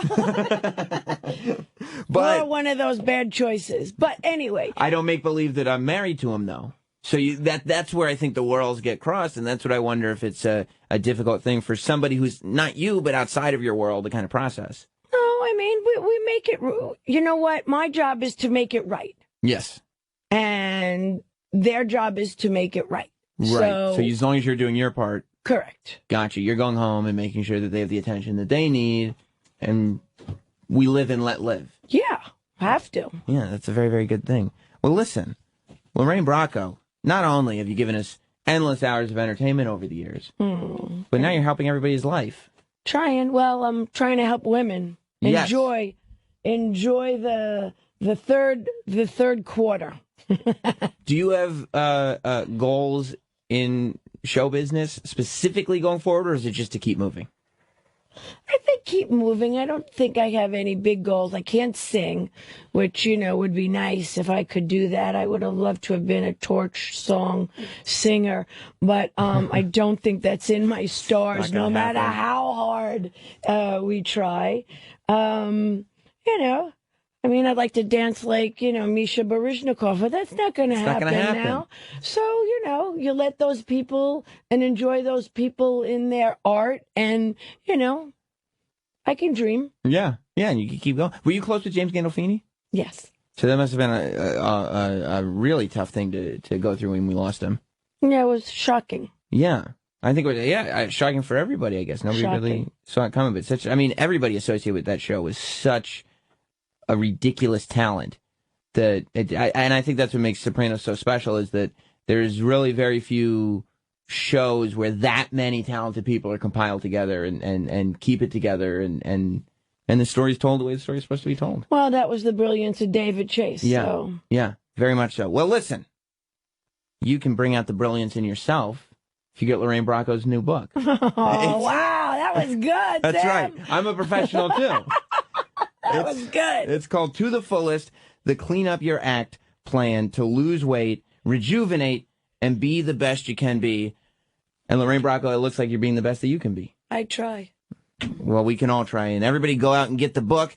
Lorraine Bracco, thank you so much for being here. Lovely meeting you. You're delightful. Well, thank you. More to come on the Sam Roberts Friday Show. Stay there. Stay there. Stay there. Stay there. Good. Hey, it's Ron Bennington from SiriusXM's Raw Dog. Join me for a very special Unmasked with Emmy Award winner John Cryer. And the Emmy goes to John Cryer, 2.5 Men. Movie star, TV star, and now author of So That Happened. Hear the inside stories on his decades in entertainment, from the teen flick Pretty in Pink to the blockbuster series 2.5 Men. Charlie, I gotta say, a special Unmasked with John Cryer, Friday, 2 p.m. East on Raw Dog, SiriusXM 99, or listen on the SiriusXM app. I'm feeling good. Spring is finally here. It's time to go out and do the things you love. The problem is, if you've got joint discomfort or nagging injuries, your favorite activities can be hard. Experience the power of FlexSure, true innovation in joint relief. FlexSure's powerful ingredients reactivate the body's ability to produce its own glucosamine naturally. It's joint health at a whole new level that you'll notice in days. Go to FlexSure.com and get a $10 gift coupon for Walgreens nationwide and find a store near you. These statements have not been evaluated by the FDA. This product is not intended to diagnose, treat, cure, or prevent any disease. We gave Tom 12 seconds to give 6 reasons why he opened a Mathnasium Learning Center franchise. Okay. Great income potential. Doing good for kids. Doing what I love. Making math make sense to kids. 500 centers open already. 1 every 3 days. Mathnasium taught me the business. Helps me. Supports me. Time's up. Pretty good. For franchise information, visit mathnasium.com or take the first step right now. Call 855-353-MATH. That's 855-353-6284.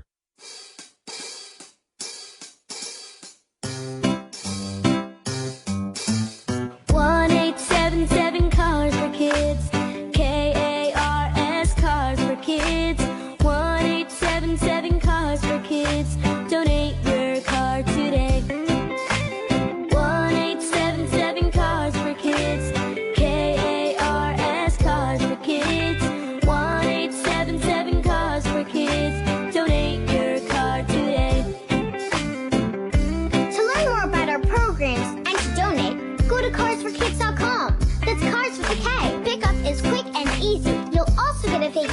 voucher and maximum tax deduction. 1-877 Cars for Kids.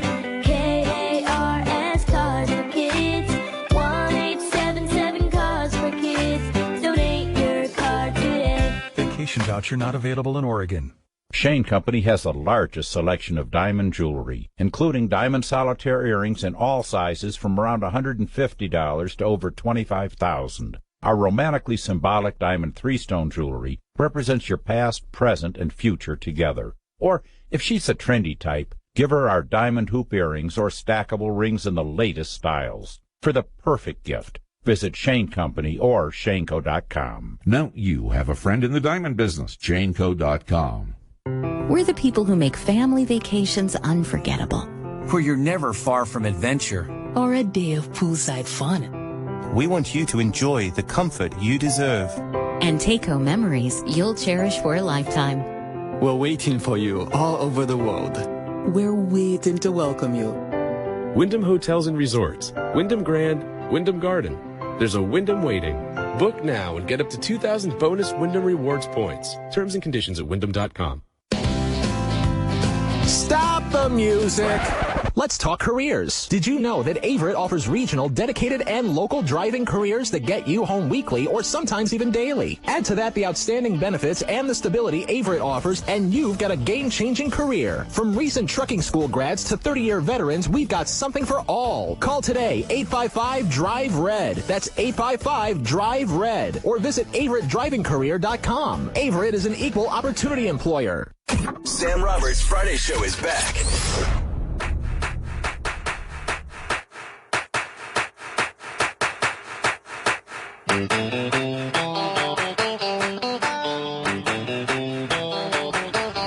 All right. Only an hour and a half late to it, but you got it, Paul. You're on the right track. Welcome back to Sam Roberts Show. Opening day edition, everybody. What a corny song. Thanks for DJ Whoo Kid making his way back into the studio. I like this song. You like this song? It's terrible. I'm in a rodeo right now. Thanks to Lorraine Bracco for stopping by. It's like Django the movie or something. Who else can pull off Goodfellas and Sopranos? Both of those things. I mean, I don't care how much stuff you do. Yeah. And I'm telling you, I said it to David Chase when I interviewed him a couple years ago, and I have yet to be contested. I think The Sopranos is probably the best television show ever made. Yeah, point blank. Ever. Mm-hmm. You agree? I agree. Point blank. Point blank. It's hard to beat it. And she got menopause, so that's hard to do all that. Well, yeah, I don't know if she had menopause while she was doing Sopranos. She did say she was 60, but I'm going to tell you this, Whoo Kid. I'll post a photo on Instagram when I get a chance. Yeah. She looks good for 60. I'm going to tell you something about Lorraine Bracco. Mm-hmm. She could get it. Yeah, but you ain't getting it. It's dry. That's really rude, Whoo Kid. There's no place for that. Getting in there. There's no place for that here. Well, we're going to have... There's a couple of rappers that hang out outside this building. We're going to have them in a little bit. They're called the Filthy Brothers, a.k.a. the Twin Towers. They're always outside. Always. It's like... I had them up once before. Yeah. And they did some freestyling. We got to know their story a little bit because they're these two super tall black twins, but they just stood out there and they never said anything. And they just stood there day after day after day. So I was like, let's get them up to the studio. I want to get to know these guys, but I don't want to have conversations with them off the air.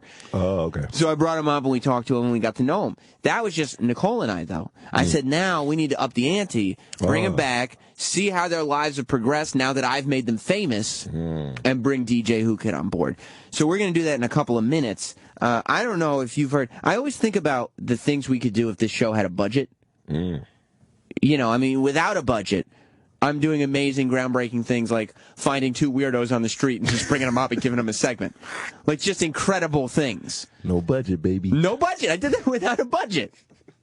By the way, I'm hearing Roland is complaining to me about how difficult it's been to get the guys checked in downstairs. We'll get an update on all that. I didn't know you could get in anywhere with your birth certificate. I think this may be, this radio show, based on the Filthy Brothers and Tommy Wiseau and all the, just because I like spaz people up here so much, just because I like weirdos to be up here, I don't think any other show on this entire platform has given security as much trouble. And this show is only on once a week. The fact that we're on twice a week this week is a special thing. Can you imagine? And we've still given security more problems because of all the weirdos that we insist. No, these are our guests.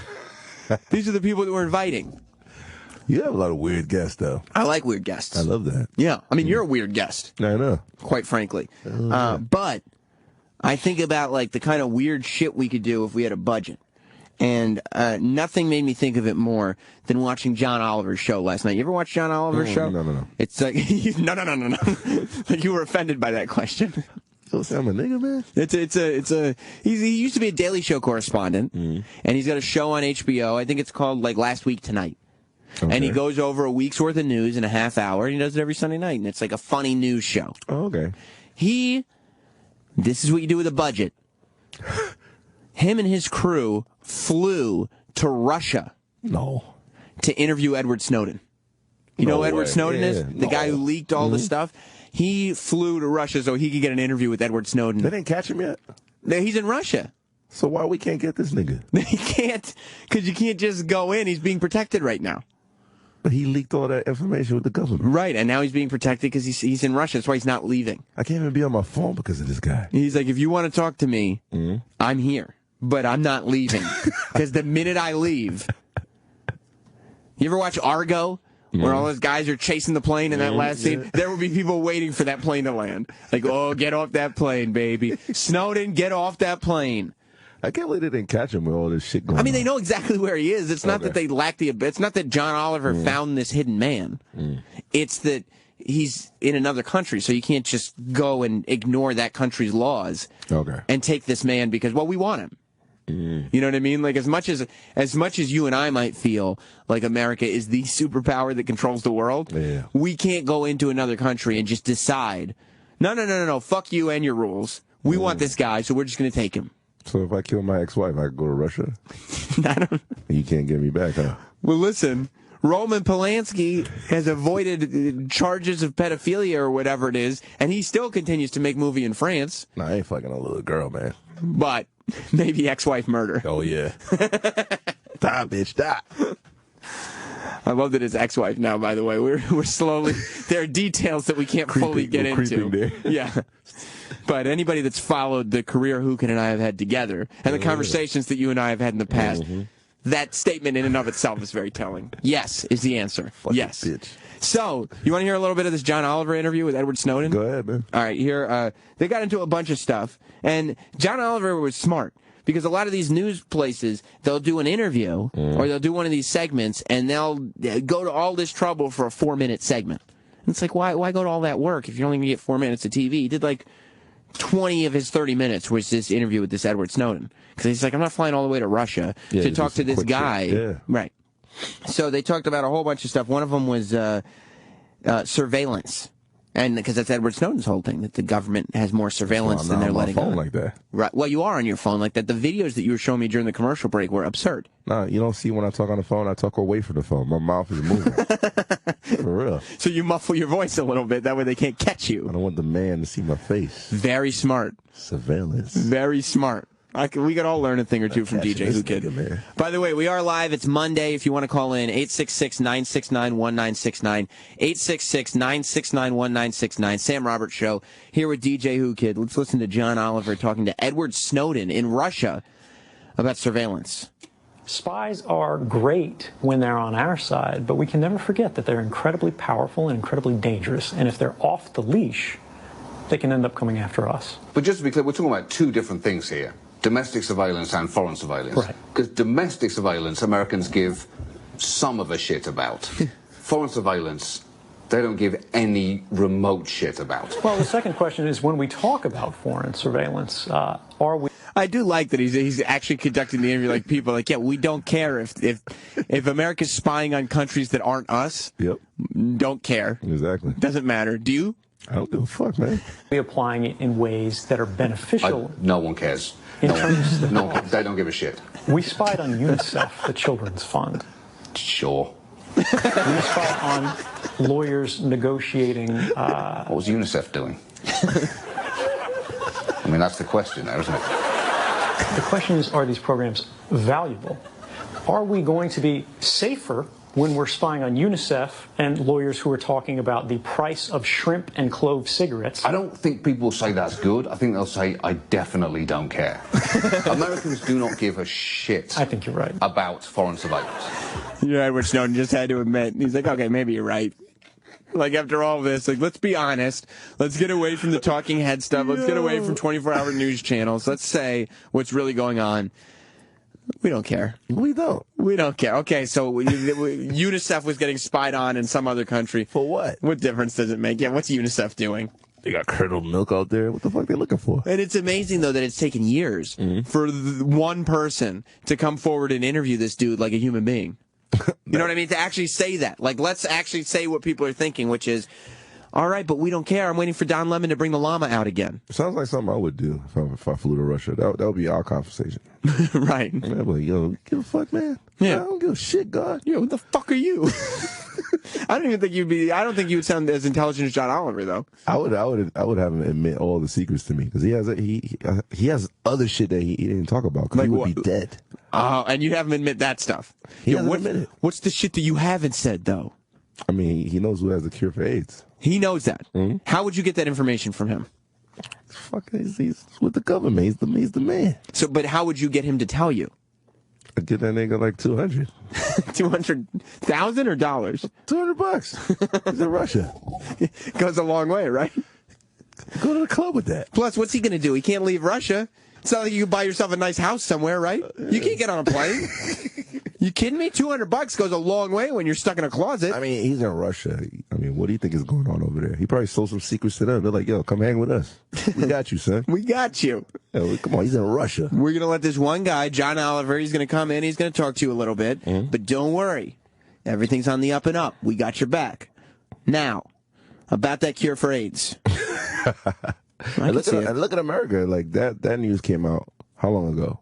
We still don't give a fuck. We're still on our phones. We're still tweeting our information. Doesn't matter. We're Instagramming. We're showing our whole lives out there. Meanwhile, this guy just told us that they're watching us. We still don't give a fuck. Right. Let's get into the fact that nobody knows who Edward Snowden even is. We're seeing something amazing, which is if you ask the American people to make tough decisions, to confront tough issues, to think about hard problems, they'll actually surprise you. Okay, here's the problem. I did ask some Americans, and boy, did it surprise me. I have no idea who Edward Snowden is. Never heard of Edward Snowden? No. I have no idea who Edward Snowden is. I've heard the name. I just can't think right now exactly what it is. Well, he sold some information to people. He revealed some information that shouldn't have been revealed. Edward Snowden revealed a lot of documents through WikiLeaks. Edward Snowden revealed a bunch of secrets, I guess, or information into WikiLeaks. Edward Snowden leaked. He's in charge of WikiLeaks. I'm in charge of WikiLeaks. I guess on the plus side, you might be able to go home because it seems like no one knows who the f you are or what the f you do.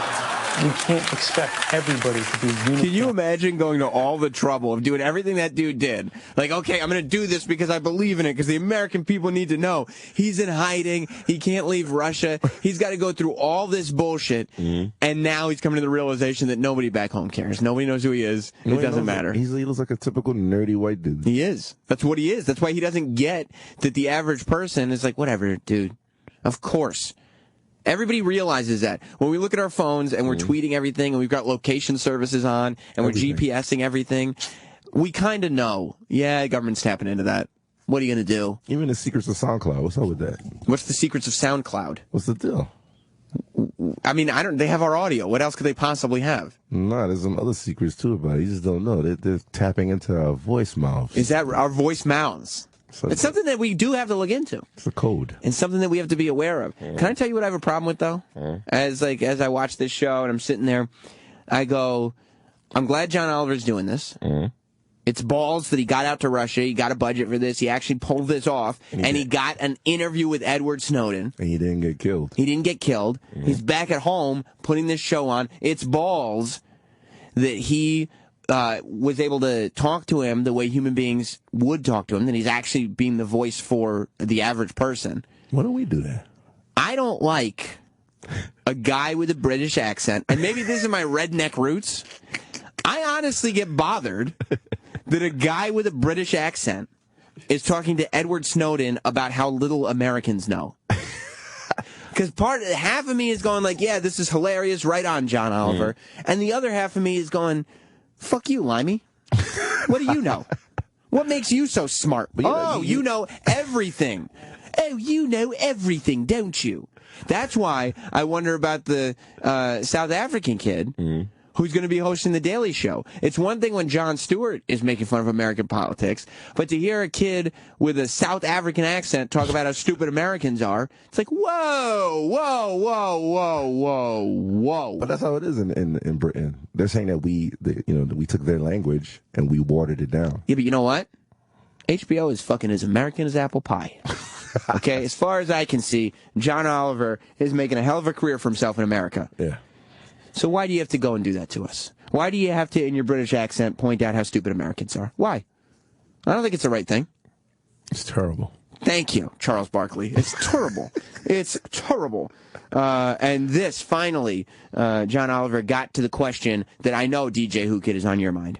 You mentioned in an interview that the NSA was passing around naked photos of people. Yeah, this is something where it's not actually seen as a big deal in the culture of NSA because you see naked pictures all of the time. That terrifies people because when we ask people about that, this is the response you get. The government should not be able to look at dick pictures. If I had knowledge that the U.S. government had a picture of my dick, I would be very pissed off. Well, the good news is there's no program named the Dick Pic Program. The bad news is they are still collecting everybody's information, including your dick pics. What's the over-under on that last guy having sent a dick pic recently?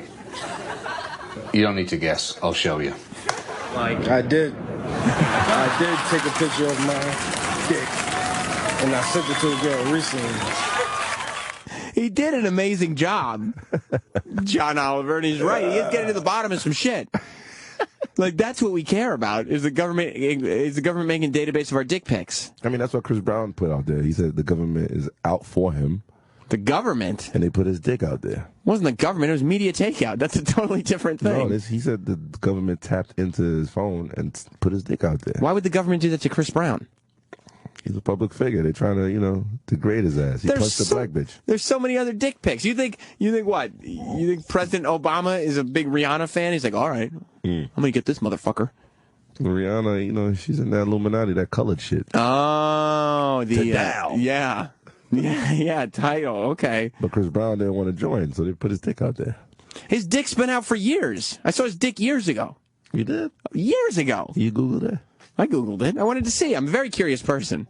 Not like that. Not like curious, but just like I want to know what's going on. I hear his dick is big, too. It is. I saw it. He gets more into the, just to see it. Because I need to know what's going on. Professionally. As a professional broadcaster, Sam Roberts, yes. I went to look into it. Of course I had to look into it. All right. Look directly into it. Literally. He got into more of the dick pic stuff. Can they see my dick? So with that in mind, look inside that folder.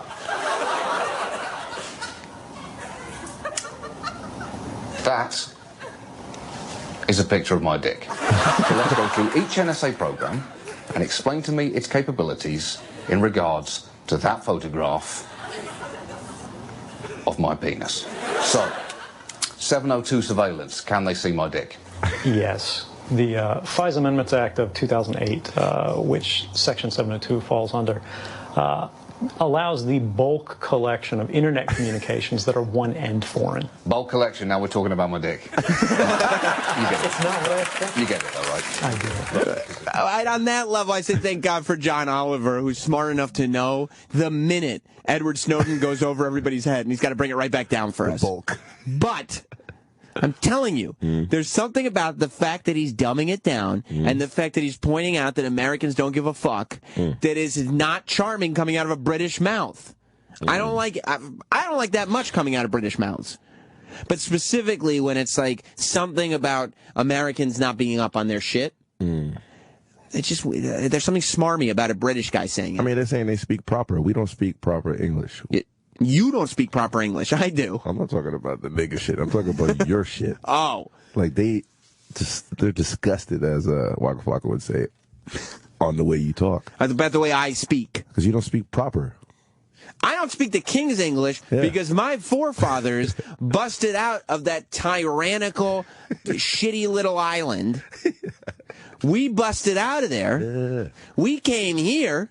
We wiped out a whole population and said, no. We're discovering this right now, okay? I have pride in the way it happened. But how did the accent switch up? That's why, if you came from we said, we're not going to talk like that. That's how they talk. The same way you guys, black people, said, well, we're not going to talk like those white people. We are the original black people, Whoo Kid. Oh, for real? Yes, the founding fathers of America are the original black people. And we said, we're not going to talk like those royal people in England. That's not us. Oh, so you created slang. We created slang. What's coming out of my mouth? That's 1776 Ebonics. Oh, wow. Yes. So I always wanted to be a pilgrim. Why they wouldn't let you be a pilgrim? Hell no. No, fuck no. You would have gotten the smallpox blanket in a hurry. That's what happened to you. That noose. Yeah. I mean, I would put in good word for you because I've never seen color. I see people, but I'm only one man. But you would have been out of here. You're so busy. I mean, look. It's either you die or I go in the noose. You're in the news, buddy. See ya. Yeah, you're in the news. Goodbye. I'm getting on the Waka Flocka tour bus out of here. John in Minnesota, welcome to Sam Roberts Show. We are live on this special Monday edition of Sam Roberts Show. So if you want to call the show, it's 866-969-1969, 866-969-1969. Yours truly, Sam Roberts with DJ Whoo Kid. You want to put your email out there so they can send the dick pics? No, I don't need dick pics. John in Minnesota. Was that all an intro to me? That's right. Good Lord. Hey, did you guys talk about Citizen4 at all? I just hopped in my car, so sorry if I missed it. But did you guys talk about that at all? Not really. Oh, did you see it? No. Do you know what it is? It's the Edward Snowden documentary, right? Yeah. Okay, so I don't know, what were your guys' impressions before? You haven't seen that movie, but were you in the camp that found Snowden to be a traitor, or do you think what he did was a good thing? I generally think if the if the government is up to no good and they are surveilling people, you're listening to us right now too. The people have a right to know. Okay. Now, if I don't buy into the fact that the government is mad because it's a security breach, because maybe it is a security breach, but it's probably a security breach that they're also using against some citizens. So I'm not of the mindset that whistleblowing, it just in and of itself is a terrible thing to do. You know, was Edward Snowden in over his head? Probably. Did Edward Snowden have a firm grasp on what the American people really needed? Obviously not, because John Oliver, this limey bastard, is educating him. So it's a complicated question, John. Well, so two things, and I'd be interested to hear what you think after you actually watch that movie. It's pretty good, but I think I got the impression that Snowden, just doing these interviews and the way that he talks, you kind of get the impression that he's doing this as a martyr and to get the attention and to kind of be a hero. I think there's some of that. I think there is. I'm sure. You know, and part of the guy who's the whistleblower, it's not like he just has the public's self-interest at heart. This is a nerdy guy who is like, okay, now I can be a superhero. Now I can get this positive attention, and he probably didn't realize that shit may not go his way, and he'd be stuck in Russia while John Oliver told him that Americans can't handle what he's talking about. That's the part that kind of rubbed me the most wrong way about him. I'm a former military guy, and there's zero dick pics I've ever taken that are important enough to me that if an NSA person passes it around and it helps to stop a terrorist plot, I'm cool with that. We're all smart enough to know that the government watches everything they do. They do in every single country in the world. and that's part of why it's annoying when all these other countries get up in arms about what we got caught doing. Yeah, I think it's part of the technology. It's when you have something, every single thing that is good has something that's bad. Every positive thing has a negative thing. Every high has a low. So when you have this technology on your phone where you can communicate with people, where you can use it as a GPS, where you can do everything with your phone, then you're giving up a certain amount of freedom in order to have the luxury of that technology. And that's just the way everybody predicted this thing would go. That's the way 1984, that's the way everything looked like it was going. That's the way everything went. That's the way everything is. Yeah, and there's for every 100 NSA people and any type of intelligence service, there's 98 that are doing the right thing and using that information the right way, and there's 2 that have turned those dick pics into playing cards and are playing poker over lunch. And you know what? If anything, there's a lot of dicks in this country. If I'm the ace of spades, that's a flattering thing. Well, that means you're the number 1 target, so I don't know, but... Okay, well, then maybe I'll just be the jack of diamonds. I'm fine with that, too. All right, buddy. All I gotta get a big signal. Thanks, dude. I'll talk to you later. Jen on Rhode Island. What's up, Jen? Hi, Sam. How are you? I'm good. How are you? Wonderful. I actually think it's great that Align-Me, as you say, is calling out Americans on what they don't know, because at least it's showing us that we don't know stuff, and it's getting through a lot of the political word games and saying, they're calling it this, but when reality, it's bullshit, and this is the real story. See, it's very small of me as a person to have a problem with it, but if there was an American on TV that was saying, yeah, but we don't give a shit, then I'd be like, that's okay, I'm glad he's pointing that out, and he's right. But when it's a British guy saying, no, they don't give a shit, I go, okay, look, he's right, but I don't like being the they, I want to be the we. I know. I think that's more of a male thing, too. Ego. Maybe it is. Like, what, you think you could beat me? What, you want to fight? Exactly. And before I hang up, I just wanted to let you know that I've been listening to Opie, Anthony, and Ginny for a long time. And I remember when you first started talking on the air a little bit, I was constantly like, they need to have that guy on more. He's hilarious. And I always wanted you to have more time, and I'm so glad that over the years you got it, and now you have a show. Well, thanks so much, Jen. I appreciate it. I was waiting. Don't laugh at him. Yeah, don't laugh at him, Whoo Kid. He deserves it. Yeah, exactly. Whoo Kid. It's all right. I really know him. That's why I'm laughing. I think because Whoo Kid and I were both waiting for Jen to say, and now they've given you the airtime, and what a mistake. What a terrible, terrible mistake. Zach in New Mexico, welcome to Sam Roberts Show with DJ Whoo Kid here live on a Monday. Holy shit. What's up? Sam. How you doing? Hey, I thought the interview with Lauren Bracco was fantastic. Thanks. It was also nice that you didn't talk about her going down on Ray Liotta and Goodfellas. I did mention that she put a gun in her panties. Yeah, well, I don't know. It was a really good interview. I think Lauren Bracco's a fabulous talent. Yeah. She's really good. But back to this whole Edward Snowden thing, and you talked about John Oliver calling out Americans. I don't really think he's calling out Americans. I think he identifies with the country in itself. He's gotten all this opportunity from living in America. I think he feels as though he's an American. You know what I mean? Yeah, I think it's me. I think it's just a tick that I have in me, that because he's not necessarily being shitty, but I think it's a foreign accent saying something like, oh no, Americans don't get this. And I'm like, okay, ISIS, why don't you shut the fuck up over there? Which is probably not his intention, to be fair, but that's how I feel. And I'm just trying to get my emotions out to you. I'm trying to be an open canvas. I mean, he is letting us know that we don't give a fuck. Like, we're still using our phones. Like, look where my phone is. Right, you're literally looking right at it. No, it's away.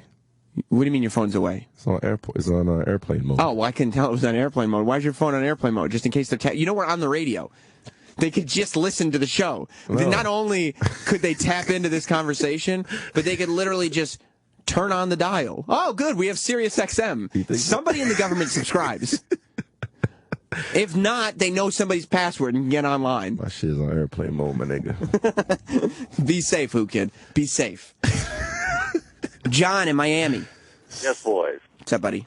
I want to warn you that there are so many dick pics in a separate cloud right now. Yeah.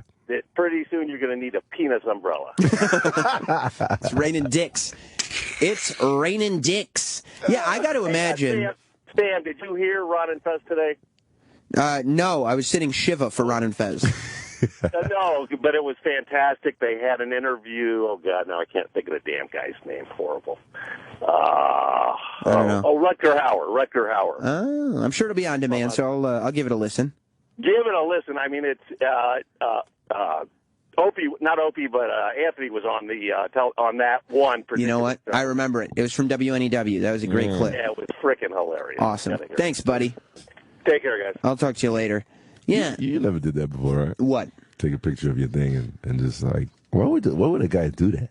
Take a picture of his dick? I never did that. You've never taken... I saw your dick on your phone during the break. I mean, the chick was sucking it.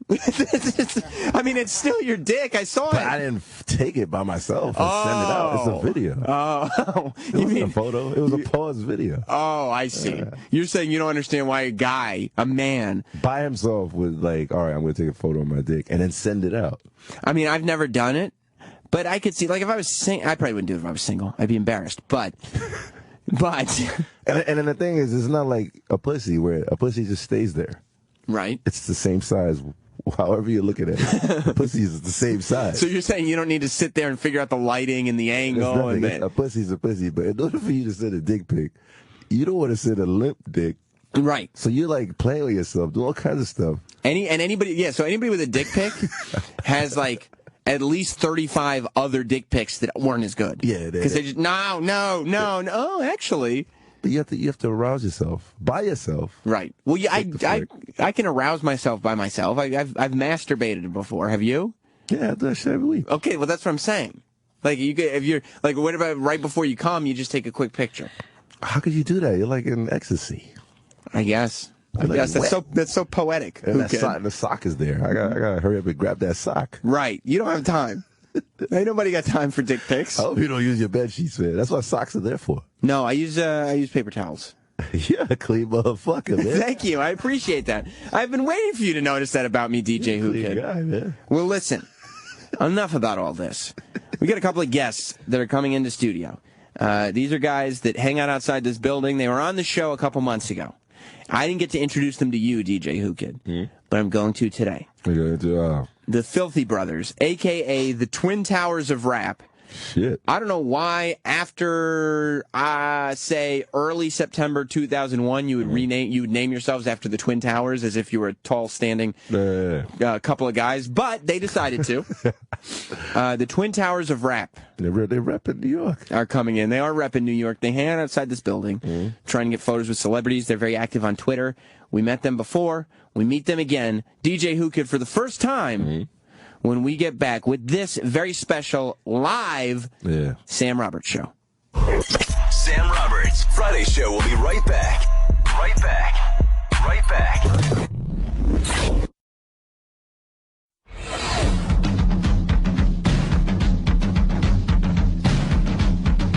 Sam Roberts Friday show is back. You are now about to witness the strength of street knowledge.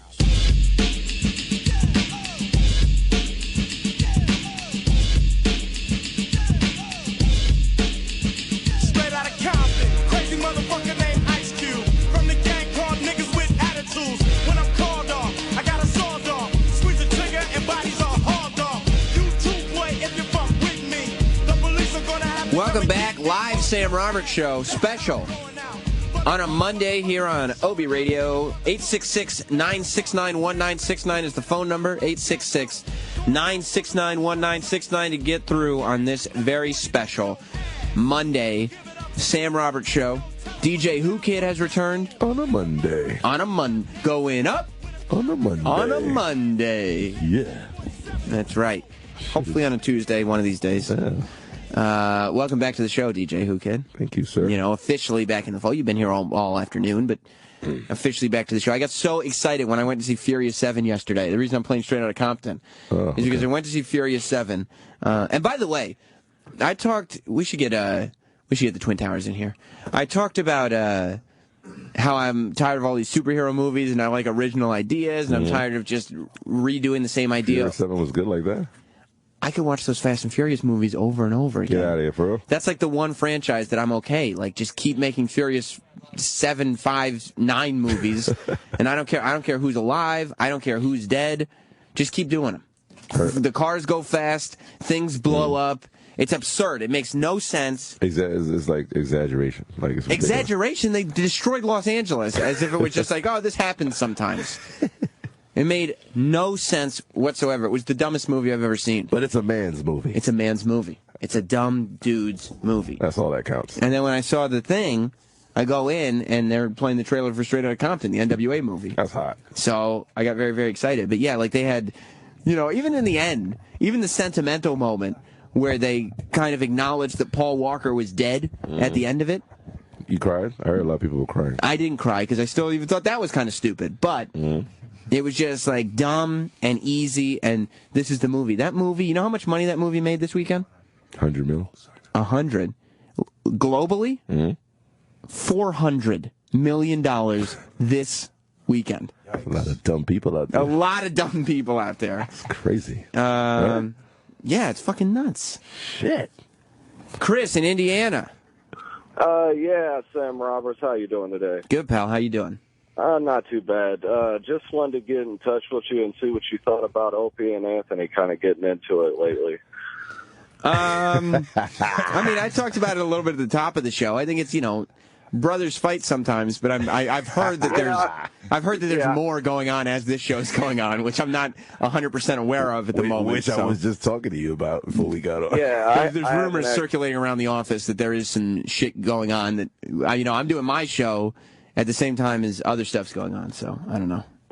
Right, yeah, I hate to see it, I wish they would just hammer it out. Get it done and over with, And This is, I've seen, you go through periods of time where you don't talk to your brother. You go through periods of time where you shit all over your brother, and then eventually you end up hanging out with your brother again. Yeah. You know what I mean? Yeah, absolutely. I definitely agree. I just, I think they should get, back to, talking and maybe coming up with a way that, they can get the brand going again in some kind of way. I think they will. We'll figure out what's going on with that by tomorrow morning, I'm sure, Chris. All right, I appreciate it. Just want to get touch base with you. All right, buddy, I'll talk to you later. And speaking of brothers... I know.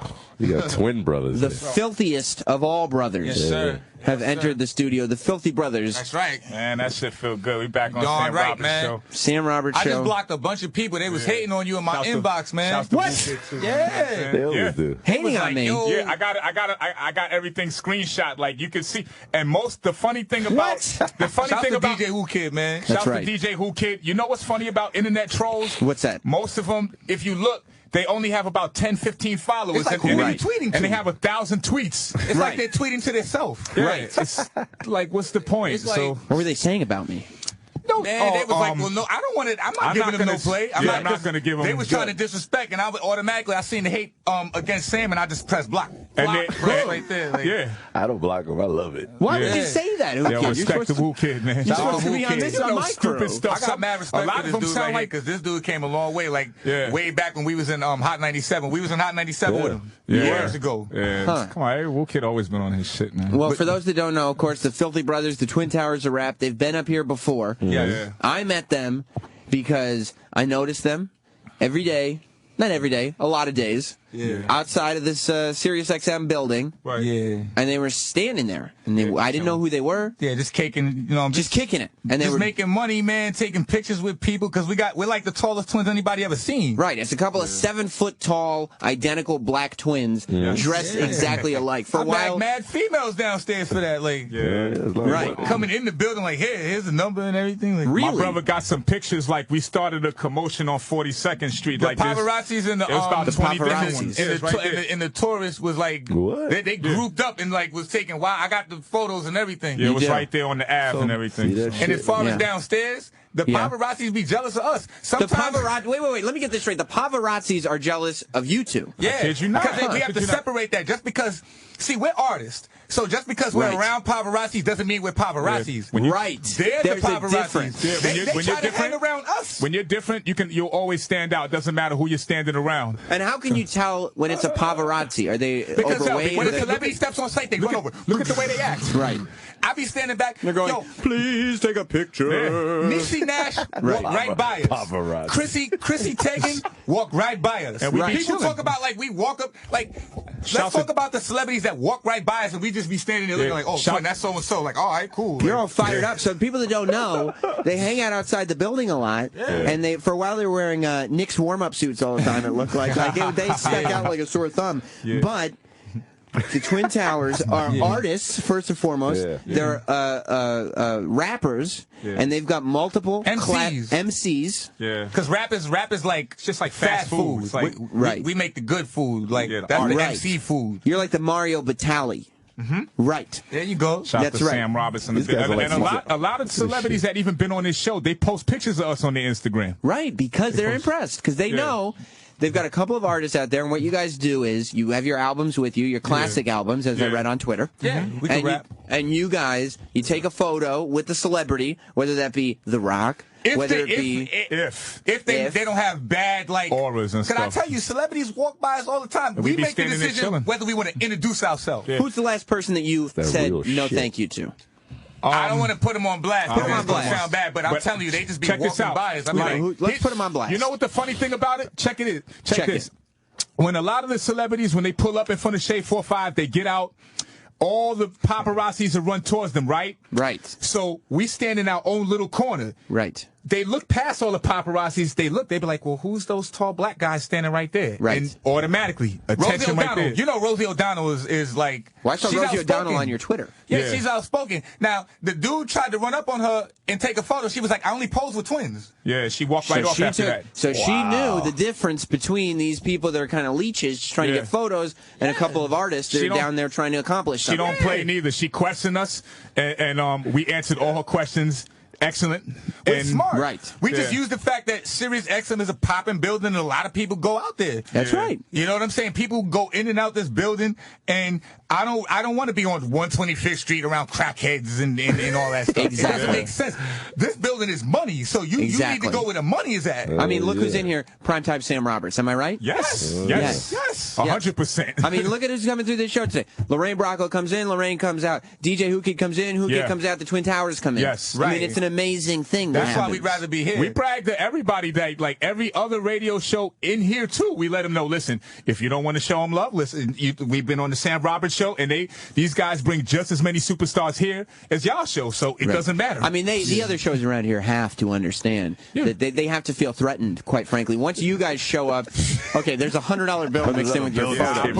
I put it inside the joint, my bad. That's the one that the lady gave us. Yeah. Who gave you $100? The ladies, the people walk up to us and give us money. She just walked up to us and just... That's not even, like, if I'm lying, I'm flying. Like, I forgot it because I'm showing Whoo Kid pictures, and I forgot this was even in there. For you, a lot of people would say, oh my God, it's a $100 bill, this is life-changing. For you, oh, I forgot I even had that. Yeah. Because there's so much more of it. Right. Definitely. Money doesn't really mean anything. No. Yeah. Is that because you got to pay your bills and use it to look buy fly. things that you need. I don't want to look fly. Like, you know what I'm saying? Like, I don't judge men and how they look or none of that, but you just needed to do the things that you need to do. That's grown shit. Then if you got something left over, then you could splurge with a little bit and do what you want to do. That's right. I was talking to DJ Whoo Kid earlier, and he was talking about great guy.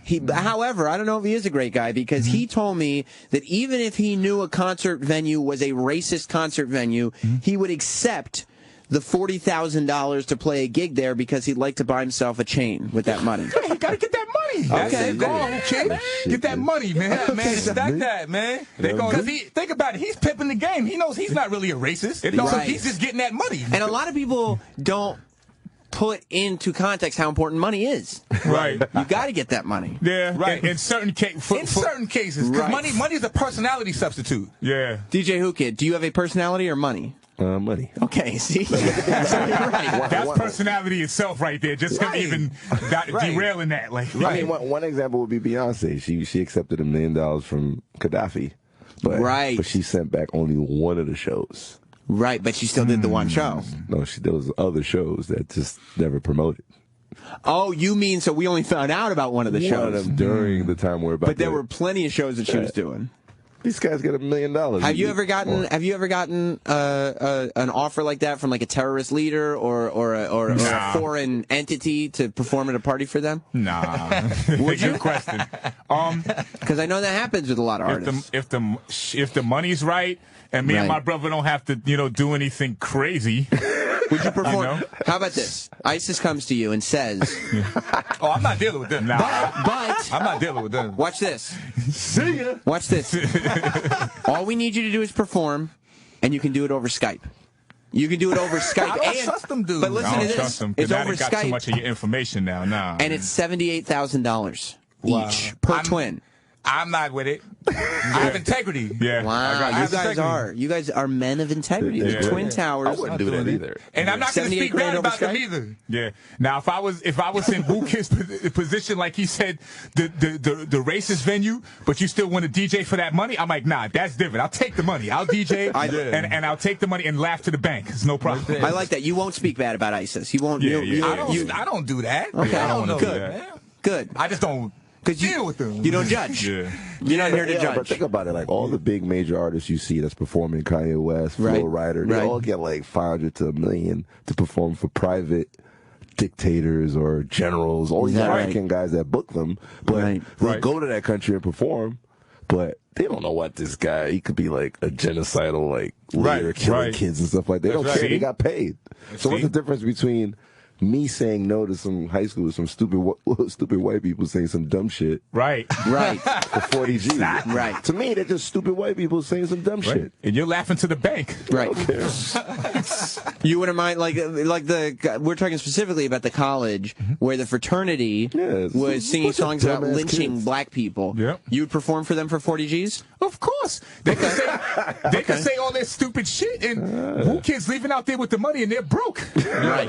You're right. Gonna be broke after I don't the get party. set up and they trying to whoop my ass after or something, man. Because I would find that funny, like me being the only black person in a venue full of white people DJing. I'm like, they about to fuck me up after this shit because he's gonna get paid and they're leaving broke. You don't mind leaving a racist broke.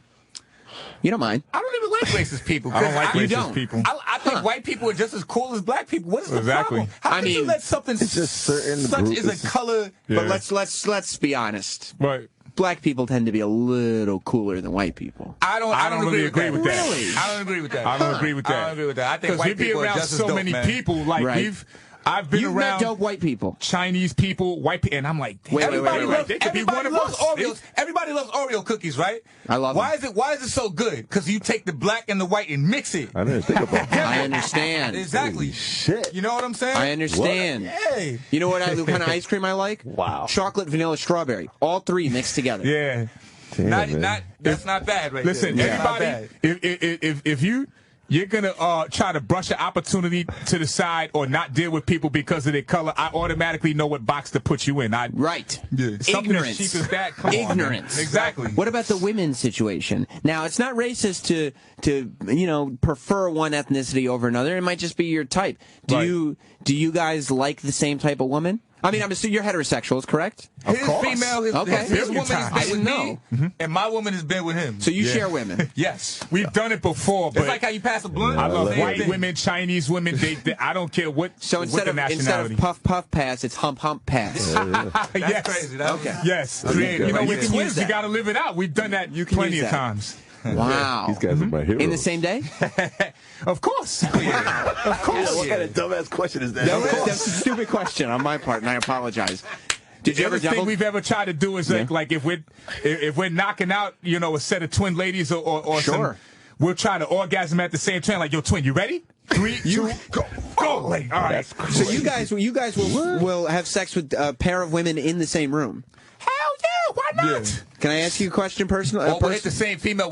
We'll wear the same, not the same boxes. That's gay. Yeah, but you that go to the is a little bit. I was going to say that. I'm like, we're going to go to the store, twin, get 2 pairs of those. Yeah. You're going to go hide in the other room. Yeah. After you finish banging, then I'm going to step in like, I'm going to act like I'm out of breath. And I'm like, yeah, let's get back into it. Right. She don't even know. She done had sex with twins. You just do-si-doed.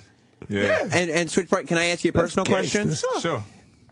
Do you have identical penises too, or is one bigger than the other? I've never we seen don't know his. for sure. I've never seen my brother, so I've never been that close to him in the same room to even. Yeah, that's funny. I used to take a shower with my brother. You did? When I was a kid. Yeah. Not Do now. you guys shower together now? Hell no. But Of course that's cool not. if Whoo Kid did that, because when you know who you are, you know what I'm saying. It doesn't mob your service. It doesn't change you or make you different. So what do you have any ethnicity in women that you prefer over another? I like them all. You do? I like them all. Long as their hygiene is clean and they got something going for themselves. Okay, so they need a little ambition and some soap. Yeah. Ambition and soap. That could be the name of your next album. It could be an R&B album, and it's called Ambition and Soap. I don't sing, though. You I don't sing. I sound hard. We on our fifth album. I'm not gonna mention the dude that's our biological brother, because that I don't really have to name drop none of that. But right. We got our fifth album is almost done. You know what I'm saying? Just look for those raw rhymes. That's what we care about. We don't care about money, fly clothes. We just care about dope rhymes. Right. That's all we care about. That's what it's supposed to be about. Yeah, B. Like, I think the industry is just so different now, man. It's not the same. What do you think it's about right now? It's just about you got to be the total opposite. You got to have the money, the big chain, and everybody's rapping about the same shit. You have to not know what you're talking about. I have to watch a battle. What you're talking about. I have to watch a battle just to hear some bars, man. It's not fair. They got a couple of good artists like Drake. I like Drake. J. Cole, but that's it. Yeah. Just the two. Yeah. There's a few more that I might have forgot about, but it's not really. Who? Kendrick Lamar. Oh, yeah. Kendrick Lamar's nice. He's dope. I like cool. him, and I met him too. Yeah. How was he? A little jealous? He was like. Do you ever run into rappers though that are jealous of your guys' skills? You know what it is? Nah, people are more jealous. Thank you. People are more jealous of our confidence. Skills don't mean they're nothing. like, they're not $1 million. Why do they really act like they have $1 million? Why do they believe in themselves so much? Right. Why do they believe in themselves so much? I was going to ask you guys, when you guys came in here, you struck me as the type of twins that would have $1 million at least in between you. I was like thinking out loud, these two must have $250,000 on them right now. You know? Nah, never that. We just save a lot of money though. If I had money, I wouldn't. I'm not stupid. I don't want nobody knowing I got money. I mean, they had a $100 bill just came out of the envelope. Yo, and did you notice there was nothing? Took that, I wouldn't even know. You wouldn't. I wouldn't even know. Yeah. See, I'm not a real nigga, man. I would have took that. You would, yeah. Nah. Whoo Kid is a real nigga. Co-sign, man. Okay. Let's. Whoo Kid is a real mad nigga. Respect for this Co-sign, man. You do have mad respect. Let's go to some phone calls. 866-969-1969 if you want to get through. We're here, special Monday show, live with the Twin Towers, the Filthy Brothers from right outside this building. Filthy. Back. Filthy. Back What's going on? up in the studio. What's going on? Let's go to Pete on Long Island. What's up, Pete? Hey, Mean Sam Roberts. That's right. I'm sorry, that's all I had today. It's a weird reference back to the Twin Towers of old, Mark Callis and I like Danger Spivey. I like it. Hey, Towers. What's up? Going on? What's happening? What's going on, man? Yo, you guys got a promo for primetime? Let him put your rhymes on Sweeper or something? What are we doing today? Nah, I'm not really. We don't really stress. We just came up here with our classic album, and that's it. You know, Sam Roberts invited us up here. That's right. Yeah, we got a lot of respect for him. He was like, DJ Whoo Kid gonna be up here. I definitely got dumb hype because that's a DJ that grinds right there, and then that's it. So we don't really have to prove ourselves. I don't think you do either. Yeah. That's not why you're here. I invited you to be guest. I've had you before. Because we were supposed to talk about the internet trolling thing. And we will. But my question is this. What's up? You know, you talk about having confidence in here. Too much. So, well, maybe it's warranted. But I heard it was difficult for you guys to come up stairs because this building, security is ridiculous. Well, a lot of them don't like us downstairs. They don't. Why is that? I don't know. I don't listen. I would tell them, don't focus your energy and so much attention on men. I don't know y'all. Twins are a special thing. So automatically, if you hate twins, I know. You know that you're like a regular average person. But the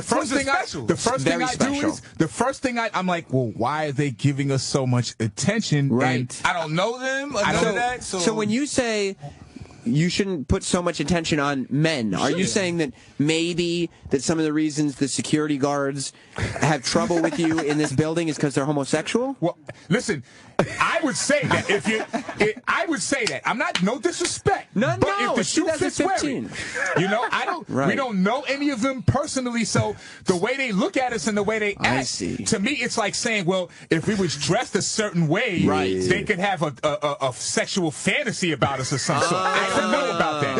I don't do that gay shit there's now. about 2 security guards that nose down. Nori, we came on site, I think it was 2 days ago. Right. And he was watching us. Like, Nori saw us and was like, yo, the Twin Towers. So the security guard was like, yo, he was like, yo, look like Nori. No, y'all, man. Yeah, you know what I'm saying? Like, go over there, man. Some of them security guards, they try to play slick. They see when the celebrity respects you. Yeah. I'm like, go in the corner and secure the building, man. Go right. Like, don't play out any of your sexual fantasies on me. Because don't get it twisted. Celebrities are supposed to take pictures with paparazzis or regular fans and all that. When they see us, they're like, okay, wow. Tall twins, and they ask us right there, like, what do you guys do? Right. They're talented lyricists. Yes, they're like, you are. So they, sometimes it's a break for them. They're like, all right, thank God I ain't taking pictures with just regular fans, Kevin with just Hart. paparazzis and none of that. Kevin Hart was here last week. The commotion was sick. Look at all the pictures. If anybody posts them on the SiriusXM page, Kevin Hart took a picture with us. Well, I have to tell you. The selfie thing. So who were we talking about before that you see a celebrity and you're like, I'm going to skip him today? I don't want to mention them because I don't want to. We'll mention one. And I know this show has a lot of views and stuff. And I just know a lot of listeners. So I just know, like, people, they say, oh, was they run up to? I'm like, let's talk about the celebrities that have walked, but they like right here in front of us, and I'm like, oh, twin. I'm like, oh, work. Yeah. All right, cool. Like whatever. Yo, like it's not a big deal to you. Shout to D. Ray Davis, right? Who's that? He was on the Wild 'N Out show. He's been in a lot of movies and stuff, and he has his own show right now on MTV. It's called Joking Off. Shout to that. Everybody Jerking Off? No, Joking Off. Joking. It sounds like it, but it's called Joking Off. It does. Like a security guard now. So he gets out, and he's all the paparazzis rushed him.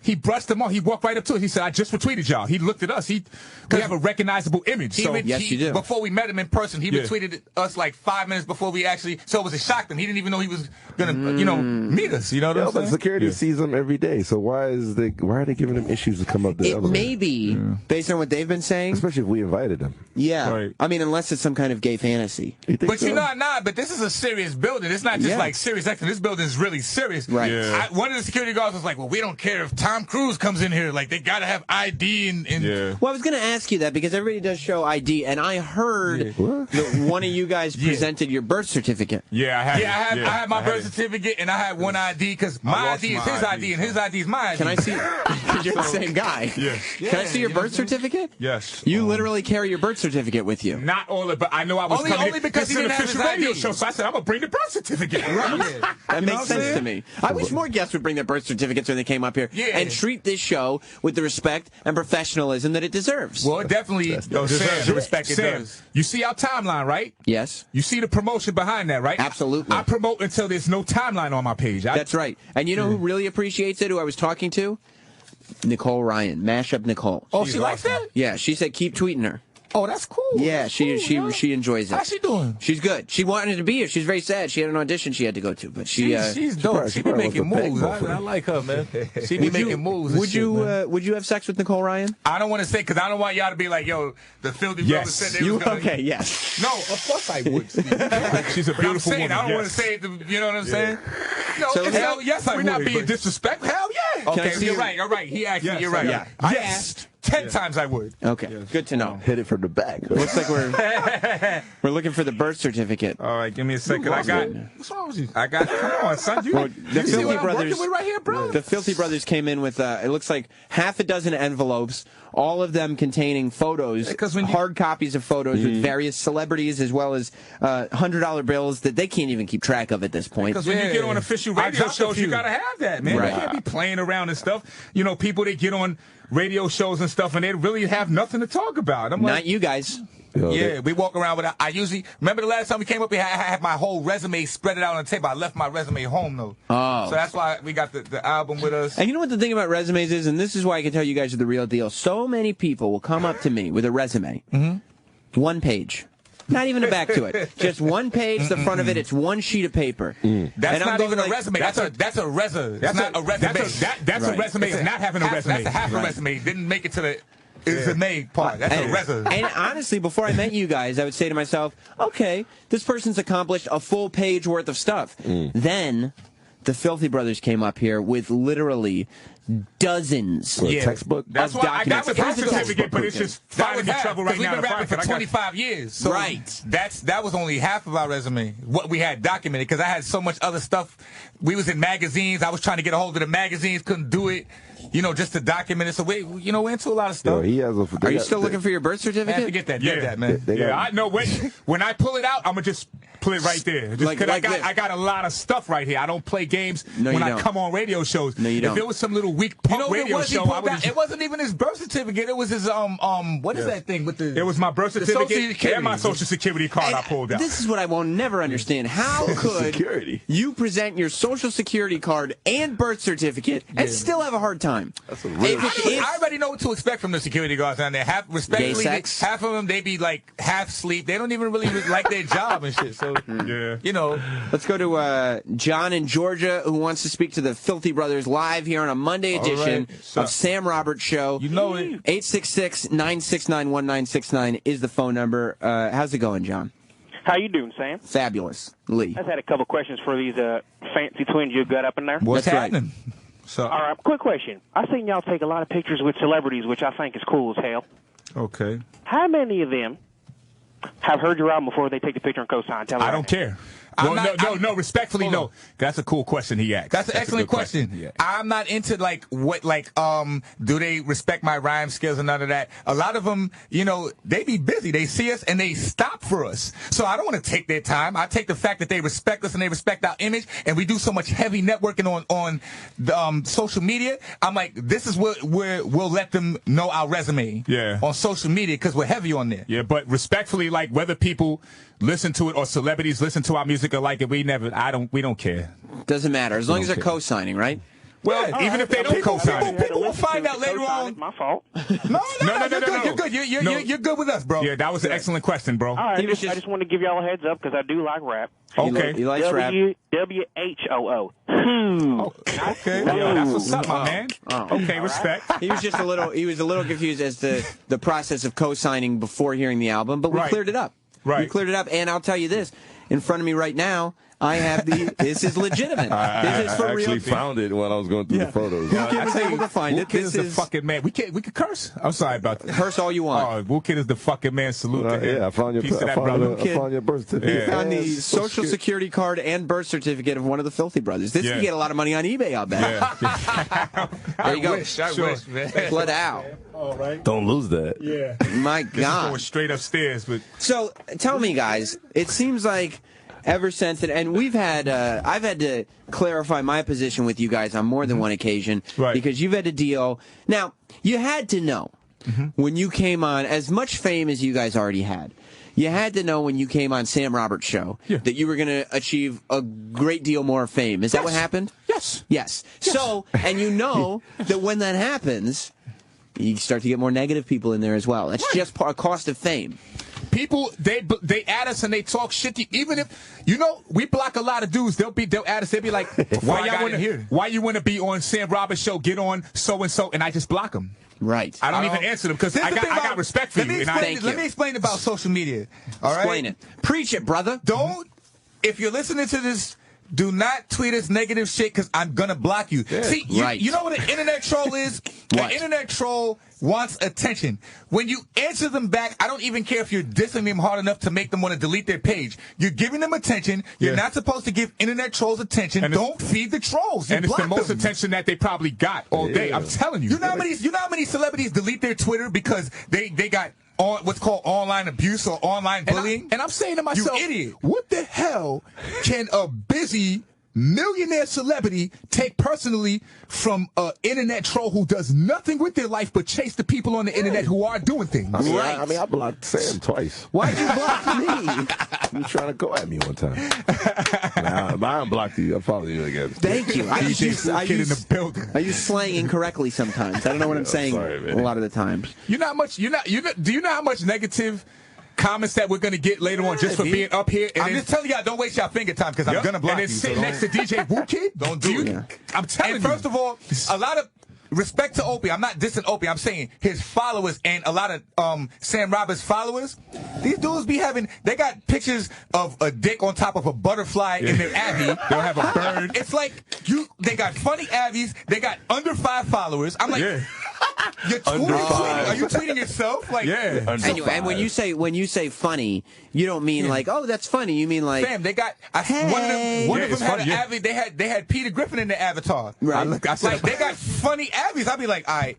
I already know what to expect. Like whenever Sam Roberts would tweet us, I'd be like, oh no. Yeah. Because I'm like, his followers are coming next. Like the only thing I don't like about Twitter, it gives the voice to a lot of people who don't have one outside of social media. Yeah. And they'll say things to people that they won't say to their face. Instagram is like God to a lot of like bored people. Right. And you know what? Like God. Instagram is just a technology at the end of the day. It's not a God. Right. You know? No, but to a lot of people, because they have. Right. If you take a picture of your foot just because you cut your foot, which is what a lot of people do, they'll cut their foot. It's like people take pictures of things they normally wouldn't take pictures of if Instagram didn't exist. Exactly. Right. If I didn't have social media, why would I take a picture of my injured foot? Right. Exactly. And then they For act a like their cherished followers memory? really I don't think care. so. A female she took a picture breastfeeding. I'm like, ain't nobody want to see that. The internet is all Breastfeeding messed and up. Celebrities don't have private pages on Instagram, but yet so many regular nobodies who think there's somebody have private pages. I'm not sending no request for you. Isn't that the worst? People who have delusions of celebrity? Yeah. Like people who just think that they're way bigger than they are. Exactly. You know what I mean? And you said that perfectly. Instagram does Yes. that, though. You said that perfectly. You know what's the That's problem? right. Instagram make like nobody's like famous. I seen people with like 1 million followers. I don't know who the fuck they are. Right. Yeah. You can't even say it better than that. Don't worry, Whoo Kid, they're buying them. People are buying followers just to look like somebody. But it goes towards the women, like the girls that show their pussy, their booty, ass. and they got like 1 million followers because we're all I don't perverts. take Whoo Kid any shouldn't have said female that, 'cause serious. I'm gonna go in on that. I don't take any female serious that poses naked on Instagram for likes from thirsty men. Most females, not all of them, because there's a lot of respectful ones on there, but there's a lot of females, their bathroom is their modeling agency. Gotcha. And they don't even clean the mirrors. You see toothpaste spots all over in the milk stains on it. Yes. They put 10 different outfits on and they pose in the same mirror. It's not all their fault. It's because they're thirsty guys that get no ass. Who's Troy at? Troy there. Or actually, you got guys that they be sitting next to their wife, scrolling down Instagram, putting likes to other females' pics and all that. That's not your guy's life. You don't have to go to Instagram for that kind of sexual gratification. I like to network. Instagram I like to network, man. For you, That's it's a professional tool. Right. Yeah, because I use Instagram to network. Right. Or I post classics. You get on our Instagram, nothing but classics on our resume. Yo, they got a photo with Denzel Washington. You know, that's my nigga. I know. I was happy because you interviewed him. You interviewed him. That's my man right there. I was going crazy. I was listening to Whoo Kid. Y'all was spazzing up here. Y'all was spazzing. I was looking at your Twitter. Him and Denzel was spazzing. And I see a picture of you and Amber Rose. Everybody knows who Amber Rose is. She's a smoking hot chick. Yeah. It says second pick of the twins with Amber Rose. 3 winners in this picture, obviously. Right. Right, because very observant, man. You look at that photo and you go, well, there's no question as to what's going on there. Right. Well, a lot of people, listen, man, like the slander is like, I just be laughing at it. They be trying to hurt off. They be like, oh, well, they're tall, twin groupies. And I mean, because we be on site with a lot of paparazzi. And like I told you, some of them paparazzis will stand next to us because they know we're like a celebrity magnet. You got to have something different. We're different. We're tall twins, so it complements the picture. You're looking at it, you're like, it's something different. And then Milky Chance seen us and went crazy. Yeah. Who did? Milky Chance. Milky Chance. Who's Milky Chance? Amazing artist. Oh. There's some amazing artists. Their music is dope. Who do you think's better? The Twin Towers of Rap, a.k.a. the Filthy Brothers, or Milky Chance? Well, they're not hip-hop artists. They're not really hip-hop artists. It's pop. Twin, you know. They're just pop artists and they're dope. They're really dope. So where do you think you guys fall on the current state of hip-hop? Are you better than a lot of rappers out there? I'm not going to say on our own level. I'm not going to say we're better than anybody because everybody says they're better than everybody. Anybody that listens to us rhyme, they're like, yo, MCs. Yeah. MCs. All I say is, like, in our opinion, we're like the closest to the 90s that you're going to get, but our style of rapping is not really in now because, like, you have to, with us, we know how to actually rap. So that's not what's in now. You have to. Well, it's thought-provoking is what it is. Well, your rap has to take people out of touch with reality to get noticed. Right. So yeah, you got to rap about. I mean, one of the biggest songs is "Flicking That Wrist." How does that one go? My, who did that? Can you get it so you can hear it? Just go to the hook, and that's one of the biggest songs I did. Yeah, that's all people care about fashion. Yeah. It's like, man, skinny jeans. Yeah. Yep. Fashion. Have you guys fallen into the skinny jeans yet? I've never. But I don't disrespect people that no do it. disrespect. My dick has to breathe. I'm not. My balls have to breathe. I'm not wearing like people wear jeans so tight that their leg pubic hairs is coming through like the Biggie jeans. said. Remember Biggie said, "Wear boxers so my dick could breathe." Yeah, real like, shit. Why are you wearing tight jeans? It's like dudes look like they be sharing their jeans with their woman. Because you know how you got to squinch, how women squinch, and I'm like, oh, men do that? Like, dudes really be squinching into their... But to be honest with you, like I said, respect to anybody that, because I don't really judge people. I don't look at people and judge what they wear and stuff, and I'm not about that. If you want to wear skinny jeans, do that, man, and I can't say shit about it. What's the song Whoo Kid sing? I woke up feeling like I was on the moon. I woke up feeling like I need 100 goons. Some niggas in my sleep trying to catch a bait. Some bitches in my face trying to fuck for free. Wow. Man, I'm going to train my pet cat. If you play one of our songs, you'll be like, yo, my pet cat. Y'all niggas is 90s MCs, man. Yo, so we going to train Fluffy how to rap? This isn't like my cat. Yeah, just we're going to train our cat how to rap. We go put a snapback on him. No rap is too lazy. I'm not going to call names and say who's whack or none of that, but it's just. But this isn't like what you guys do? Respect to the artist that did this. I don't do hooks, but like no, that. I don't. We don't. They go to hook. Like when we do a hook, we really Kitchen play. we do 4-bar hooks. I write my hooks out. Yeah. I don't take punch-in hooks and none of that. So you're saying respect to this artist, but he sounds like your cat. No. I'm going to train my pet cat how to rap. I want to train my cat how because to rap. When you hear most of these records now, I'm like, listen, I could train my cat to do something and put him in the industry and all that. I could get a pet lizard, put some shades on him. He means his homeboy, not a cat, not an actual cat. Oh, you know what I'm saying? He said his pet cat. Yeah, a cat. No. He's right though. His home. A cat. Yeah, I want to get my cat. Because when you hear the records that's out here right now, there's no limit. There's no limit. Right. Yeah. A cat can do it. Yeah, well, you know, Grumpy Cat's making a lot of money. You guys know Grumpy Cat? Nah. You're an idiot. Right. Yo, listen, remember Polio Street 2? Remember the bird that used to rap? But Polio, come on, man. That's right. I do remember that. You know what I'm saying? That's yes, 90s I do. Shit. You gotta yes, I do. You know that should be referenced in one of your songs. Yeah, man. Dave in Michigan wants to talk to the Filthy Brothers. What's Dave, up? welcome to Sam Roberts Show live on a Monday. What's going on? What's happening, prime time? How you doing, pal? Oh, man, gonna make it. Whoo Kid. What up, man? What up, God? Man, what's up with you? You got it. That Snapchat game down. Yeah, I'm wilding on there. But I wanted to talk about those celebrities. You know, those folks who think they're celebrities. You know, like in general. Yeah, guys who think they're celebrities. You know, they overhype themselves. Yeah. You know, they think their opinion matters and all that. What you think about that, Filthy?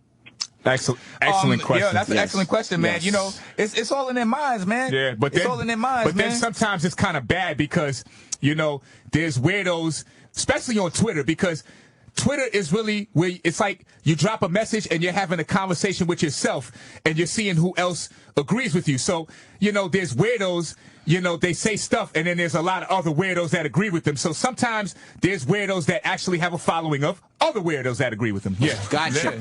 Gotcha. Yeah. Wait, so there are weirdos? Is that what you're saying? There's weirdos. Anybody that thinks they're a celebrity, anybody that's out of touch with reality is a weirdo. Think about it. You know, listen, yo, fam, you know how you want to know if somebody's really a celebrity if they say, tell them to go walk on 42nd Street and see if the paparazzis come out. Right. Yeah, and snap photos of them. But you know what I don't do, fam? You know what I don't do? I don't argue with people who believe their own lies. Right. Yeah. That's good. Such a good idea. Thanks, Dave. That was excellent. Great caller, right? That was Dave in Michigan. That was dope. Great show up in here. I do want to, well, let's go real quick to Henry. The calls are pouring in, as tends to happen when the Filthy Brothers are in studio on Sam Roberts Show. Motherfuckers don't like us, man. This is the biggest show you guys do, right? I mean, this is huge, right? Yes. I'm not going to lie. That's why I even listen. And by the way, that says nothing about you because, as far as I'm concerned, this is one of the giant shows in media. It is. Thank you. First of all, we're happy to be. With our resume, we deserve to be up here. Yeah, true. Now listen, I asked you. I'm not gonna say. I'm not gonna shout the other shows out because they're not. I ain't gonna be up here shooting whack. Right. Listen, man. Sam knows how hard we promote this show to everybody else and other people that have shows in here. And it makes a difference. Of course. I mean, they know. Even if I don't, when I tweet the photos, I don't expect replies. We don't expect anything. We don't care about that. A person that expects something is going to be a disappointed person. We was built differently, man. Like we don't expect people to like our music. People say, yo. That's a weird thing to be confident about. Did celebrities follow you? I'm like, we got almost 1 million tweets. Check. We got about 400 and something tweets. That's almost 1 million. Yeah. Well, it's getting close. It's getting close to a half. Because we don't care how many followers we have. But listen, not about it. You check any one of our tweets and see if we asked anybody to ever follow us. We've never tweeted and say, please follow me. I'm looking right now. Let's scroll through these tweets just a little bit. Yeah. And no, there is not one example of you asking anyone to be on the show. There is not one. If I ever told somebody to follow me, if I ever told somebody to follow me, it's because the person wanted to DM us. The person wanted to DM, and they was too stupid to realize you got to follow me to I can DM you. Yeah. Right. You're not following me. Look, they're not performing for ISIS, so you know they don't give a fuck about that shit. We don't care how many followers. I don't check my follow account. No, because it's not how many followers we have. I check my follow account twice a year. You know, people who don't check their follower accounts, people who don't notice when they're missing $100, are people. These are people who are rich with money, rich with followers, rich with fame, rich with skill. And that's the Filthy Brothers. Yeah. Thank you. And stop thinking having a blue verified check actually means something, man, on Twitter. Let me break that down, You know man. what a verified Break check that down, means? please. A lot of people want to be these celebrities. So if there's no verified patch on their page, people will pose as them. Like you see, that's how much attention they want. So you gotta have that verified because it verifies that it's the real celebrity tweeting from that account. Like you see how Whoo Kid is verified, but that's because there's a lot of other fake Whoo Kids. Right. There's a lot of other Whoo Kids trying to be him. If Whoo Kid isn't verified, somebody's going to try to get his avatar and try to pose like they're him. That's right. Because he has a following. Yeah. Now, let's go to Henry in South Carolina. Mm-hmm. Henry. Sam Robert. What's up, pal? How you doing? Good. What's up? Who cares? What up, dogs? What up, God? All right. I want to know Who Kid. You're a big name in the hip hop world. Have you ever heard these guys rap? And I was wondering if you haven't, if you guys could play a little bit for Whoo Kid and Whoo Kid give an honest opinion about these guys' skills. Yeah, I wouldn't mind listening to one of their joints and check it out. Filthies. But you know that even if people give an honest opinion, we don't care, right? Would it be? We're used to people not liking our music. And y'all know that, right? Y'all know that. The right people. I've checked bad people. Yeah, we're used to people not liking our music. I actually said in one of my rhymes, we love making raw music that the people don't. I'll give you an example of somebody letting me hear their song. I was in Atlanta, right? Yeah. And I wanted to get a Big Mac and small fries. I love number one. Right. I love number one meal. He knows the number. So I went to get number one, and then this manager ran up on me. He was like, "Yo, the guy who works at McDonald's, he has a demo. But we'll pay you $5,000 to host a CD." Wow. So I don't know what the hell's going on. I was like, yo, I'll take that shit. Right, sure. Right. I love Whoo Kid. He's about that money. I didn't meet the artist yet. Right? So the manager and me and the manager, he came to the tour bus and I played the song. If you had a moral disagreement with the artist, would that have affected your decision? Not for $5,000. Okay. Fucking smart, man. Smart man. Fucking smart. They played that song, You. That Soulja Boy song. Yeah. Wow. So Soulja Boy was working at McDonald's at the time. That was Soulja Boy. It was Soulja Boy working at McDonald's. Holy shit. But he said, yo, my boy controlled the internet. Somebody's eating some chips in here.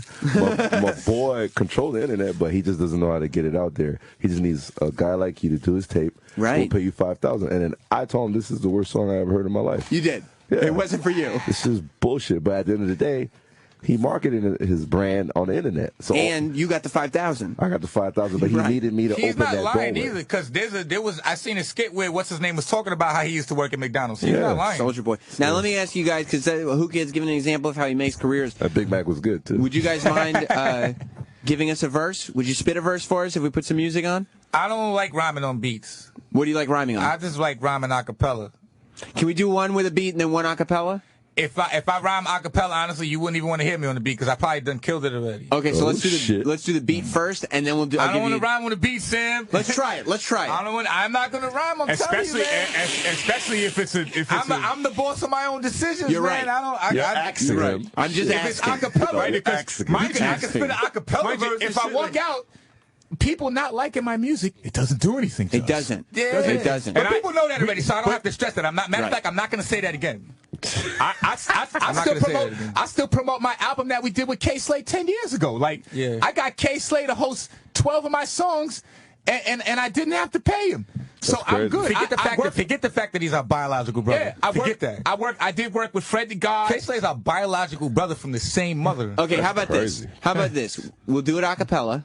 Right. And then maybe just slide a beat in under you. You won't even know it's there. All right. Okay. All right, Paul, you ready? Just slide it in under. We'll start a cappella, and we'll slide it in. It'll sound great. Shit. Trust me. Spit some shit. And we'll go. Okay, here we go. Oh, the acapella? You ready for me? Yeah, go for it. Okay. Check it. Puffing on a ton of chronic, I'm coming through like a J train across the back of some of the projects to come on through. Marcy, get respect and then skate. If I hear a beat, I'm gonna stop. Especially a beat like that. What's that? It sounds like a xylophone or something. What is that? What are you talking about? What's that? That's a beat. You got? That's a beat. Yeah, I thought that's a. You guys, it's from the 90s. Oh, you see, Sam Roberts, he dissing us. No. He dissing us. You see? It's from the 90s. Nah, I'm the boss of my own decisions, man. If I say I'm a cappella, and if it's a beat, you got to throw in a Biggie Smalls like a kick in the door or something like that. What do you think about this beat right You didn't watch Rugrats? It's the 90s. Rugrats. Nah, I'm not rhyming on that. Oh, my gosh. I'm not rhyming on that. You know, but I'm embarrassed. I'm sorry. You know what? You did your research, and I guess because the they're from 90s. Uptown. No, because you think they're from Harlem or whatever. Yeah. Mace rapped over the Rugrats. Right, he did, so you didn't thought he? maybe they Nah, would. he did. That was that. But nah, that's not me. You know, everybody's different. Everybody's different. So you think about that Mace rapping over the Rugrat beat. If he could do it, it's cool. I didn't hear the rap. I didn't hear the rap. Sam was trying to get y'all to spit on it. Yeah, I know. I don't want to. I'm different. And then you told me Mason, so I don't want to. Okay, I don't want to be like. We'll do a cappella and then slide it in. We'll see. And then do it a cappella. Now, if I hit beat, I'm gonna just stop. No. Hold on. If I hit a beat and it's not even at least like a Biggie Smalls or Who Shot Ya or a kick in the door or a G-Dep, let's take this money. Okay. Yeah. Then, all right, second. Okay, let's start. Okay. All right. Without further interruptions again. Yeah, all right. Let's try this again. Let's do what they do, man. The Filthy Brothers. Let's try this. All right. Let's do it. Puffing on a ton of chronic. I'm coming through like a J train across the back of some of the projects to come on through. Marcy, get respect and then skate. Been there so many times, surprised we never met Jake. I mean, yo, chill. What is this you're putting on there? All right, that's it. Yo, hey, what? Yo, hear this? No more bars. This is a beat. That's it. What? No more bars. That's it. What? You see why you fucking jump on a white show, man? No, you should have just let us do it a cappella, man. This is a beat. This is white people. If you was gonna put on a beat, if you was gonna let us rap on a beat, this is why people don't like us. Because when I say something, that's how it goes. Right. If I say I'm rhyming acapella, it's either acapogo or no go. Right. Or I didn't know. I love y'all to death. You gotta slip in. Or if it's gonna be a beat, it gotta be a raw beat. This is out. Well, this is from that show, The Love Boat. The Love Boat. Hold up, Isaac. Hold up. And then you didn't like but look, peep how you do it, Sam. Right. You keep saying you're gonna let me rhyme acapella, and then you keep sneaking beats in there. Right. So it's like you're not even giving a chance for the punchlines to sink. Yeah. Okay, so I don't want to. No. One more. Once more. No. Once more. Acapella. Mad respect to you, Sam. These are white people instrumentals, man. I didn't know. I ain't even. I didn't know. If I would have known he was gonna throw it, I probably wouldn't have went to go practice on them shits, man. Right. I'm an Uptown MC. We don't rhyme on those. I didn't realize. I've never been Uptown. I'm a rough, rugged, raw MC. We don't rhyme on those, man. You don't rhyme on What you gonna throw on Beethoven next? Well, let's try one more acapella. You know I'm a comedian. I do. Very, very funny. One more acapella. All right. I think I got the Love Boat. Spit it. This nigga. All right. Go ahead. You said 3 strikes, you're out. Yeah, we got 3 strikes. We only did 2. We'll do 3. So here's the third strike, and we'll start. If I hear it, I'm going to just, all right, check it. Okay. Yo, check it. No interruptions this time, or I'm going to stop. Right. All right. Right. Yo.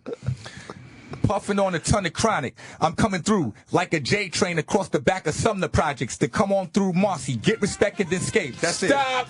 That's it. Hey, yo. That's it. Hey, these are beats. The Price is Right, but not today. Listen, what's the problem? Hey, thanks a lot, y'all.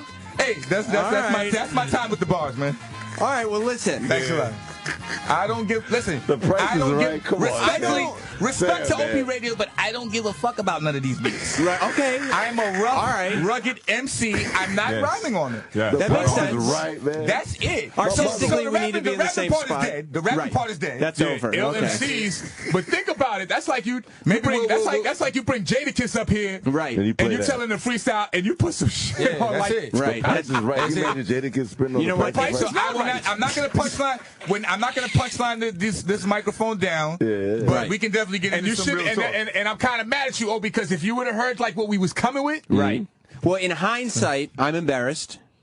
Nah, you don't have to be. Don't You be. good. There's just I no feel like It there was was an just excellent show regardless. Okay, good. Come on, the Love Boat. I just feel like Price is artistically right. we were on two separate Artistic. waves there. that's dope. Kanye, the white Kanye. We should have had. We I should thought have had. Kanye is Should white. have had Whoo Kid on the 1 and 2s, man. Yeah, because that's I know Whoo Kid would have You know killed what? it. In hindsight, Whoo Kid should have been in charge of the beats, Yeah, not that's Sam all- Roberts. that's all good. I do the talking. Whoo Kid Right. does the beats. If You we know had he done picked- that, you it know would he have gone picked those better. beats. I But would like, come on.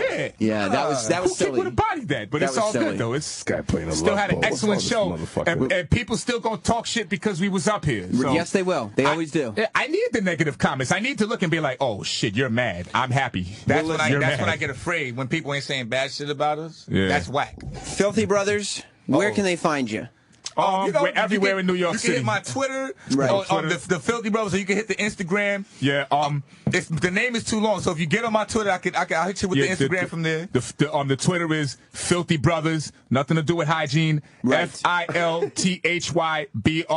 FILTHYBROTHERZ. And you link us up. You can check out the pictures. All we have up there is work ethic. We don't get up there to talk bullshit with people and stuff. All we do is we promote our work ethic and we get offline. That's it. Well, we appreciate you being here very much. Sam Roberts, thank you for having us, man. Yeah, thank you, man. You the man for that. Thank you for being here. Of course, if you want to follow DJ Whoo Kid on Twitter, it's at DJ Whoo Kid or just Whoo Kid on Instagram. You can follow me on Twitter, Instagram, Facebook, Not Sam, notsam.com. By the way, if you were listening to Friday's show, the Elizabeth Moss interview from Mad Men, she's talking about Scientology, she was talking about Broadway. That's all up at youtube.com/notsam. So thanks, everybody, for being here. Thank you for having us, man. Thank you. Glad to be up here. Hope we can make it back again for the third time. You will definitely be back, and we will see you all on Friday afternoon, 3 p.m. Eastern. Okay. See you all later, and thank you again, Filthy Brothers. Yes, thank you. Thank you for having us, Sam. Goodbye, everybody. This has been Sam Roberts' Friday Show. Hear the whole thing anytime you want to on demand on SiriusXM.com/on-demand. Tune in every Friday at 3 p.m. Eastern. Here, Sirius 206 XM 103.